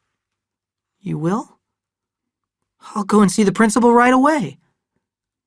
After supper that night, Cal said, "Father, would you mind if I went down to the ranch Friday afternoon?" Adam turned in his chair. "What for?" "I just want to see. Just want to look around." "Thinking seriously of going into farming?" asked Lee. "I might, if you'd let me take it over. I'd farm it, Father." "Oh, we'll see," said Adam. "You might want to go to college." When Cal started for the front door, Lee followed and walked out with him. "Cal," he called, "I've got $5,000 if you ever need it." "Why would I need it?" "I don't know," said Lee. One Saturday morning, Cal came into Will Hamilton's office in his car showroom. Seeing Will's puzzled look, he said, "I'm Cal Trask." "Oh, sure. You're getting to be a big boy. I suppose you'll be going into business soon." "Yes, sir. I thought I might run the ranch when I get out of high school." "Oh, there's no money in that," said Will. "Farmers don't make money. It's the man who buys from him and sells." "Would you give me some advice?" Cal asked. Will felt pleased. He looked at the dark-faced boy, and he liked him. "If I can, I'll be glad to. What do you want to know?"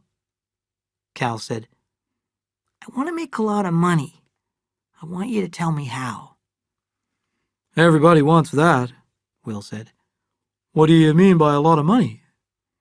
$20,000 or $30,000? Will smiled kindly. "Can you tell me why you want to make so much?" My father lost a lot of money. I want to make enough money to give him back what he lost." Will looked at him in surprise. "Why?" "Because I love him." Will felt a sudden warmth toward this boy. Will understood him, felt him, sensed him, recognized him. This was the son he should have had, or the brother. "Listen, you have a brother. Does your father like him better than you?" "Everybody loves Aaron," said Cal calmly. "One more question," he said, "and I won't mind if you don't answer it. Is it possible that you're trying to buy your father's love?" "Yes, sir, it is." "That's all I want to ask," said Will. He looked straight ahead. "Cal, do you want to be partners with me?" "Yes, sir." "I don't like to take a partner without money." "I can get $5,000, said Cal. "Where will you get it?" "I won't tell you, sir." Will shook his head and laughed. "I believe you. Now I want you to listen. We're going to be in this war any time. Do you know the present price of beans?" "I'm not sure. I think around 3.5 cents a pound." "Right. But you don't want to farm. You're too smart. The man who rented your father's farm is called Rantani. He's a good farmer. If we offer him 5 cents a pound and give him a seed loan, he'll plant beans. So will every other farmer around here." Cal said, What are we going to do with 5-cent beans in a 3-cent market? Will said. Are we partners? Yes, sir. They shook hands seriously. I have a contact with the British Purchasing Agency, Will said. I bet we can sell all the dried beans we can find at 10 cents a pound or more. Now, would you like to go up to the old place and talk to Rantanny? Yes, sir, said Cal. One late summer day, when Lee came back from the market, he found Adam leaning back in his chair and smiling at the ceiling. Today I met Mr. Kilkenny from the high school. Do you know what Aaron is doing? No, said Lee. He's covered all next year's work. He's going to take examinations for college and save a year. What do you think of that? Remarkable, said Lee. But why does he want to save a year? Because he's ambitious, said Adam. I didn't know anything about it. I'm proud of him, Lee. I wish Cal had some ambition. Maybe he has, said Lee. Maybe he has some kind of a secret, too. Just think, said Adam. When Aaron tells us we ought to have a present for him. A gold watch? Said Lee. That's right. I'm going to get one and have it ready. Adam waited impatiently for Aaron to bring news of his examinations. The gold watch lay in his drawer, and Lee had his instructions. On the evening of the day of the announcement, he would cook a turkey and bake a cake. One evening, Cal came in and asked Adam, "Where's Aaron?" His teacher asked him to have dinner with him, said Adam. I guess they want to celebrate, said Cal. Celebrate? The exams. Didn't he tell you? He passed them. When Aaron came home, Lee was waiting for him on the porch. Sit down. I want to talk to you. Why didn't you tell your father you passed the tests? He wouldn't understand. Aaron, can't you tell me what's the matter with you? You always used to. Suddenly, Aaron broke down. I want to go away. I don't belong here. I wish we hadn't ever come here. Lee put his arm around his shoulder to comfort him. You're growing up, he said. Maybe that's it. Wait a little while, and it will be over. Go to bed now, and in the morning get up early, and tell your father about the tests. Make it exciting. He's lonelier than you are because he has no lovely future to dream about. And Aaron, your father left a present on your pillow. Kate was feeling better. The new medicine seemed to be doing her some good. Her hands were less painful, and she had had a good night's sleep, the first in a long time. The difference in her rested face was amazing. She looked 10 years younger. As she looked in the mirror, her thoughts jumped to that other face so like hers. What was his name? Alec? She laughed. Mother of 2 sons, and she looked like one. And if anyone had seen her with the blonde one, could they have any doubt? But what would Aaron, that was his name, what would he do if he knew? His brother knew. Suddenly, she knew that she did not want Aaron to know about her. Maybe he could come to her when she started a new life in New York. She would take him to the theater, to the opera, and people would see them together and wonder at their loveliness and recognize that they were either brother and sister or mother and son. Chapter 14. Jealousy and Revenge. We did not have many soldiers in France the first winter of the war, but we had millions in training ready to go. In the Trask house, Lee and Adam put up a map of Europe with lines of colored pins marking where our soldiers were, and this gave them a feeling of taking part in the war. Then Adam was appointed to the draft board, choosing the young men who would be sent away to fight. He was a logical man for the job. The ice factory did not take up much of his time, and he had a good service record. Adam worked hard and honestly and sadly. He knew that the young men he passed to the army were under sentence of death. And because he also knew he was weak, he was less likely to accept an excuse or a minor disability. Adam looked forward to Thanksgiving when Aaron would come home from college. Aaron was terribly homesick. He realized that he had made a mistake. He had decided that at Thanksgiving he would go home, and then he would be sure. Aaron tapped softly at his brother's bedroom door and went in. Cal sat at his desk working with tissue paper and red ribbon. He quickly covered it up as Aaron came in. Aaron smiled.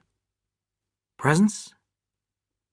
"Yes," said Cal, but did not explain. Aaron sat on the bed. He was silent so long that Cal asked, "What's the matter? You got trouble?" "No, not trouble. I just wanted to talk to you. I don't want to go on at college." Cal looked up quickly. "You don't? Father will be disappointed. What do you want to do?"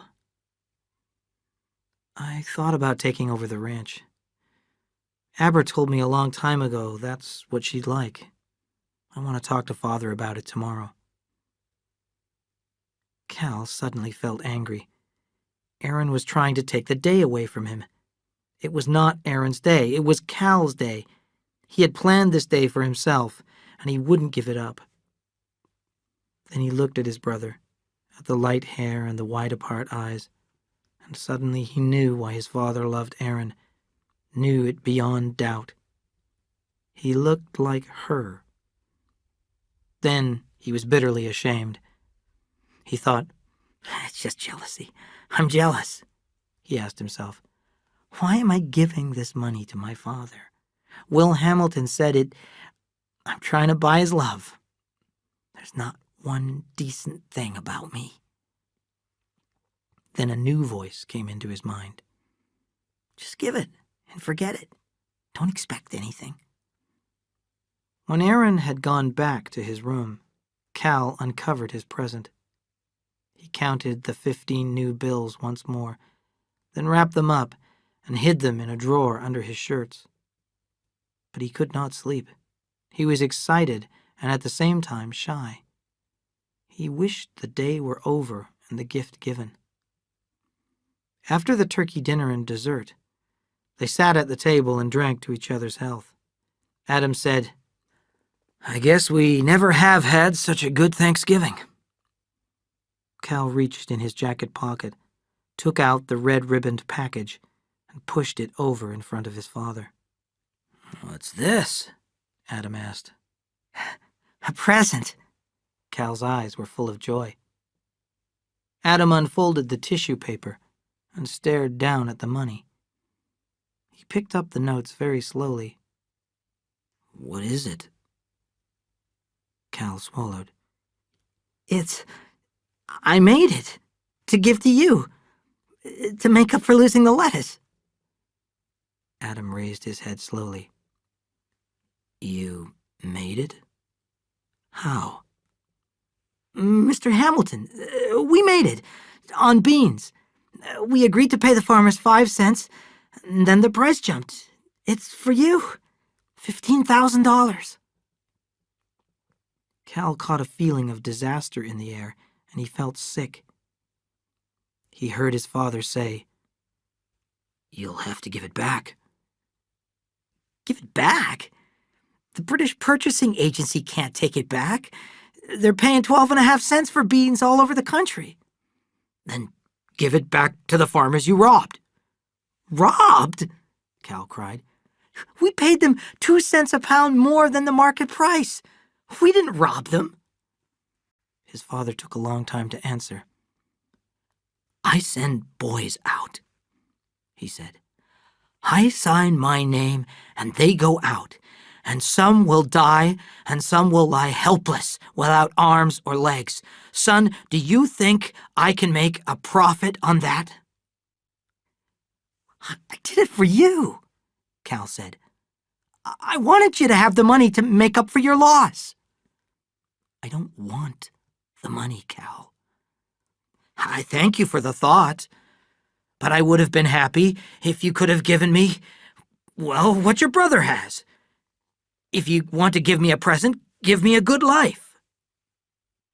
Cal stood up suddenly, and his chair fell over. He ran from the room, holding his breath. Adam called after him. "Don't be angry, son." Adam and Lee left him alone. He thought he would cry, but he did not. He felt hate spread through his body, poisoning every nerve. Cal went out to find Aaron as he returned from walking Abra home. "I want you to come with me," Cal said. "I want to show you something." "What is it?" "It's a surprise, but you'll be interested." The next day, Kate sat still and stared straight ahead, hour after hour. She saw the face of the blond and beautiful boy, his eyes mad with shock. She heard his ugly words aimed not so much at her as at himself. And she saw his dark brother leaning against the door and laughing cruelly. Why had he brought his brother? What did he want? The pain was creeping in her hands again, and now her right leg ached angrily when she moved. She thought about when she was a small girl with a face as fresh as her son's. Most of the time she knew she was smarter and prettier than anyone else, but now and then a lonely fear would fall upon her so that she seemed surrounded by a tree-tall forest of enemies. Then every thought and word was aimed to hurt her, and she had no place to run and no place to hide. Then, one day, she was reading a book, Alice in Wonderland. In the story, Alice had a little bottle that said, "Drink me." When she drank from it, she became very small. Kathy, too, had a little bottle of sugar water that she drank from and became smaller and smaller. Let her enemies look for her then. Kathy would be under a leaf or looking out of a spider hole laughing. And always there was Alice to play with. All this was so good. But there was one more thing always held in reserve. She had only to drink the whole bottle, and she would shrink and disappear and cease to exist. Now Kate was cold and alone, but she was ready, and she knew she had been ready for a long time. She sat up and forced her hand, in spite of the pain, to write plainly, "I leave everything I have to my son Aaron Trask." She dated the sheet and signed it Catherine Trask. At the table she poured cold tea into her cup and went into the gray room and closed the door. She arranged the pillows on the gray chair and sat down. Gently she pulled the chain out from her dress, unscrewed the little tube, and shook the little capsule into her hand. "Eat me," she said, and put the capsule in her mouth. She picked up the teacup. "Drink me," she said, and swallowed the bitter cold tea. Her eyes closed, and her heartbeat and her breathing slowed, as she grew smaller and smaller and then disappeared, and she had never been. The next morning, Sheriff Horace Quinn sat in the dead woman's office and looked through her papers. He read the 2-line handwritten will, and he opened a packet of brown envelopes and removed some photographs. On the back of each one, in Kate's neat, sharp handwriting, was a name and address and a title, Councilman, Judge. He sighed deeply as he called a number. Half an hour later, a nameless man stood beside him in the front office of the old county jail. Quinn wrote a list of names on a sheet of paper. Then he walked over to the wood-burning stove against the north wall of his office. He put a folded newspaper into the stove and lighted it, and dropped the brown envelopes onto the flames. "She's dead now, so you're safe," he said. "These are the only copies, and the negatives were in there." "Thank you, Horace," said the visitor. Horace picked up the list from his desk. "Here's a list.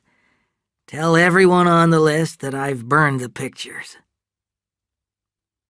Later that afternoon, Sheriff Quinn climbed up the steps of the Trask house. Lee brought 2 cups of coffee into the living room and went out.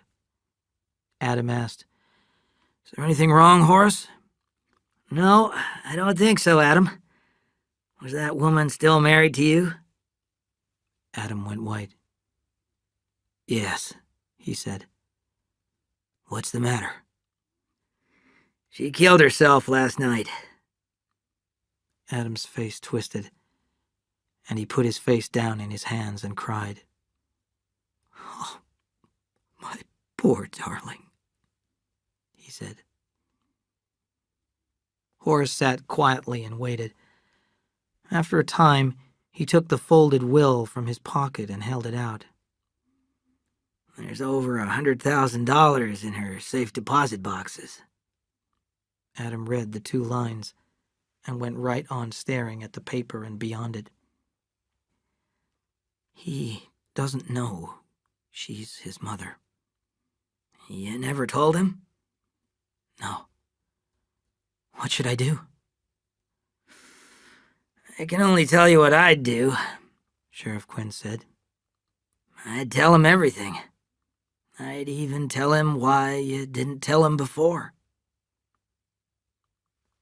"Lee," Adam called.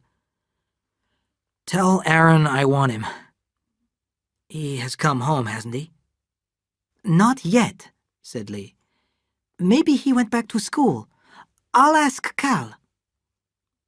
Cal's face was tired and closed and mean when he came in. Adam asked, "Where's your brother? He hasn't been home for 2 nights."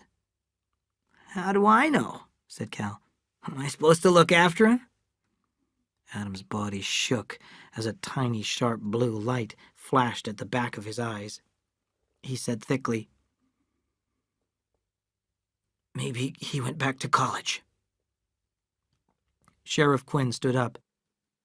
"You get a rest, Adam. You've had a shock." In his room, Cal sat at his desk, holding his aching head. Cal had never drunk before, and had never needed to. But going to Kate's had been no relief from pain, and his revenge had been no victory. Coming out of Kate's, he had touched his tearful brother, and Aaron had cut him down with a fist like a whip. Aaron had stood over him in the dark, and then suddenly turned and ran, screaming like a broken-hearted child. Cal drank all night. Then he was back in his room. His guilt struck him, and he had no weapon to fight it off. A feeling of worry for Aaron rose in him because Aaron could not take care of himself. Cal knew he had to find him and bring him back, even if he sacrificed himself. Then the idea of sacrifice took hold of him, the way it does with a guilty-feeling man. Cal took out a flat package from under his handkerchiefs in the drawer. He looked around the room and brought a small dish to his desk. He folded one of the bills in the middle and lighted it with a match. When 6 were burnt, Lee came in without knocking and stood silently, waiting. Cal lighted one bill after another until all were burned. At last, Cal said, "Go ahead. You want to talk to me? Go ahead." "Where's Aaron?" asked Lee. "I don't know. He ran away." Then Cal cried, "Why did I do it?" "Don't make it complicated," Lee said. "You were mad at him because your father hurt your feelings. You were just mean." "I guess that's what I wonder. Why I'm mean. Lee, I don't want to be mean." "Just a second," said Lee. I thought I heard your father come in. Cal, he doesn't look well. He looks like he's in shock. Oh, I forgot. You don't know. Your mother killed herself last night. Cal said, Did she? I hope it hurt. And then, no, I don't want to say that. I don't want to think like that. Lee found Adam leaning against the wall, his hat low over his eyes. Lee helped him into the living room, and he fell heavily into his chair. His eyes were strange, and his speech had the sound of a dream talker, slow and coming from a distance. He put his hand into his pocket and slowly brought out a yellow government postcard. Lee, I guess I'll have to get glasses. Can't read it. Letters jump around. You read it. And Lee read, Dear Father, I'm in the army. I told them I was 18. I'll be all right. Don't worry about me, Aaron. Chapter 15. The Only Son. The winter of 1917 to 18 was a dark and frightened time. The Germans smashed everything in front of them, and the war seemed hopeless. Adam was more puzzled than sad. He was released from the draft board as a result of his poor health. Almost daily he spoke of Aaron. I can understand why a young man might want to enlist, he said. If Aaron had talked to me, I might have tried to persuade him against it, but I wouldn't have forbidden it. You know that, Lee. I know it. That's what I can't understand. Why did he run away? Why doesn't he write? Has he written to Abra? I'll ask her. That evening, Lee said, Cal, have you seen Abra? Sure, I see her. She walks away. I don't understand why she hasn't been here.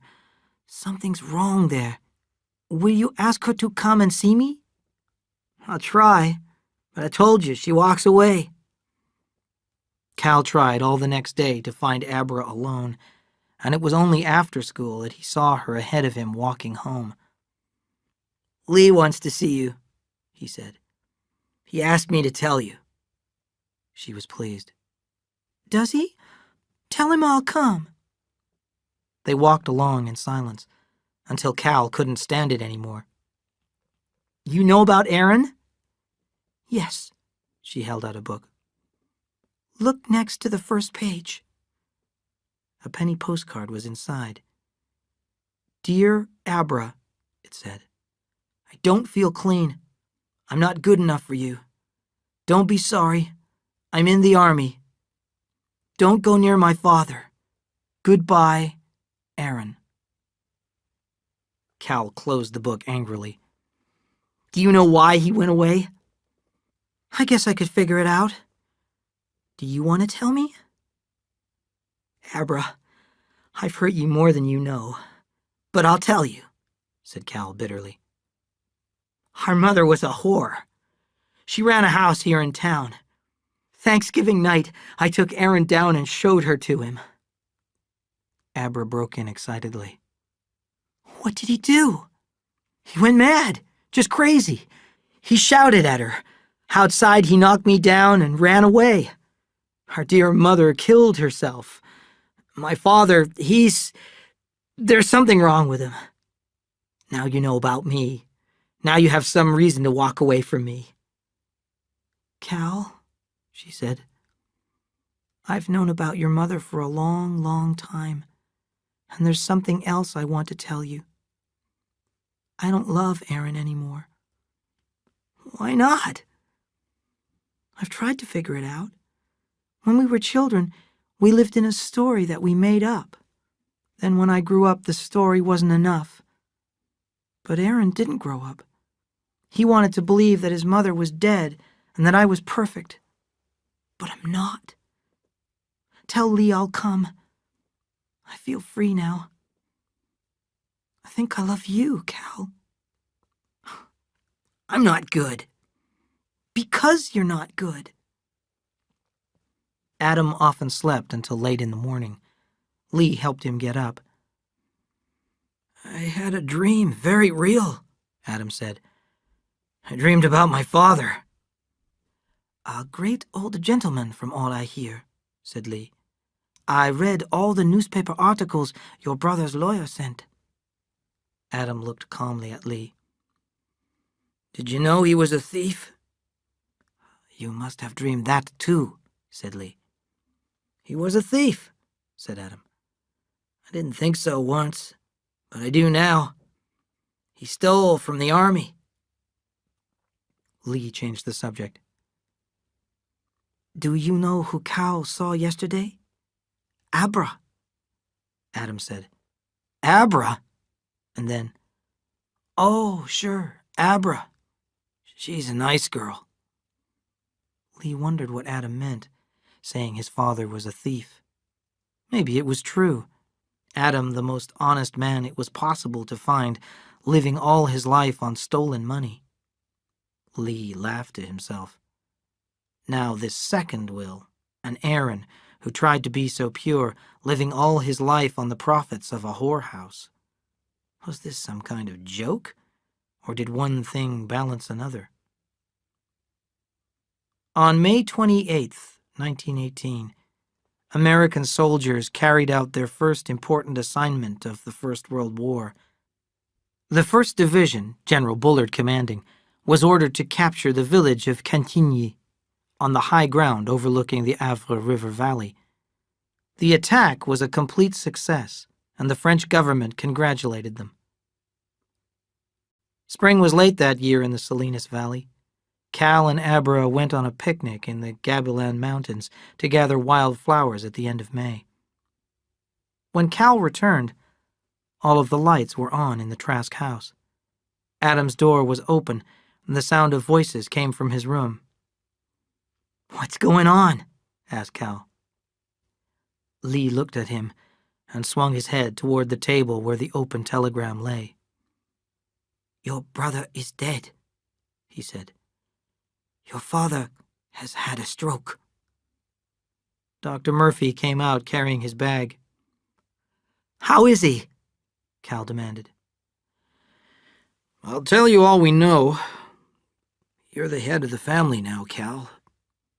Do you know what a stroke is? This one is a leakage of blood in the brain. Certain areas of the brain are affected. He can't move his left side, and the right side only a little. In other words, your father is nearly helpless. Can he talk? A little. With difficulty. Don't tire him. Cal struggled for words. Is he going to die? We don't know. He might live for a week, a month, a year, even 2 years. He might die tonight. Cal walked into his father's room and sat down beside the bed. Adam's eyes were calm, aware but not interested. Cal said, I'm sorry, Father. Can you understand me? Adam's eyes did not change or move. I did it, Cal cried. I'm responsible for Aaron's death and your sickness. I took him to Kate's. I showed him his mother. I don't want to do bad things, but I do them. He put his head down on the side of the bed to escape the terrible eyes, and he could still see them. He knew they would be with him, a part of him, all of his life. Lee came into the bedroom. Cal, what do you want? Go to Abra. Cal and Abra walked slowly down the street together.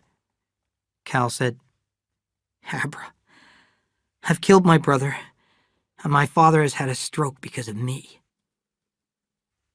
She took his arm and held it tightly with both hands.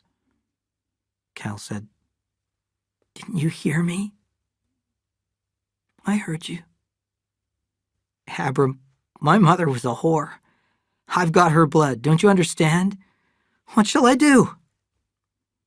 "We're going back to your father's house," said Abra. Lee and Cal and Abra went into the bedroom together. "Adam, can you hear me?" asked Lee. The blue eyes closed slowly, then opened. Lee said, "Thank you, Adam. I know how hard it is. I'm going to ask you to do a much harder thing. Here is your son Caleb, your only son. Look at him, Adam." The pale eyes looked until they found Cal. Lee's voice continued, "I don't know how long you will live, Adam, but your son will live. He will marry, and his children will be all that remains of you. He acted in anger, Adam, because he thought you had rejected him. The result of that anger is that his brother and your son is dead. Your son is marked with guilt, almost more than he can stand. Adam, please forgive him. Don't leave him alone with his guilt. Adam, can you hear me? Forgive him." A terrible brightness shone in Adam's eyes, and he closed them. Lee said, "Help him. Give him his chance." Adam's breath came quick with the effort, and then slowly, his right hand lifted an inch, and then fell back. Lee whispered, "Thank you, my friend." Adam's eyes opened, and he tried to speak. His whispered words seemed to hang in the air. "He has the choice." His eyes closed, and he slept.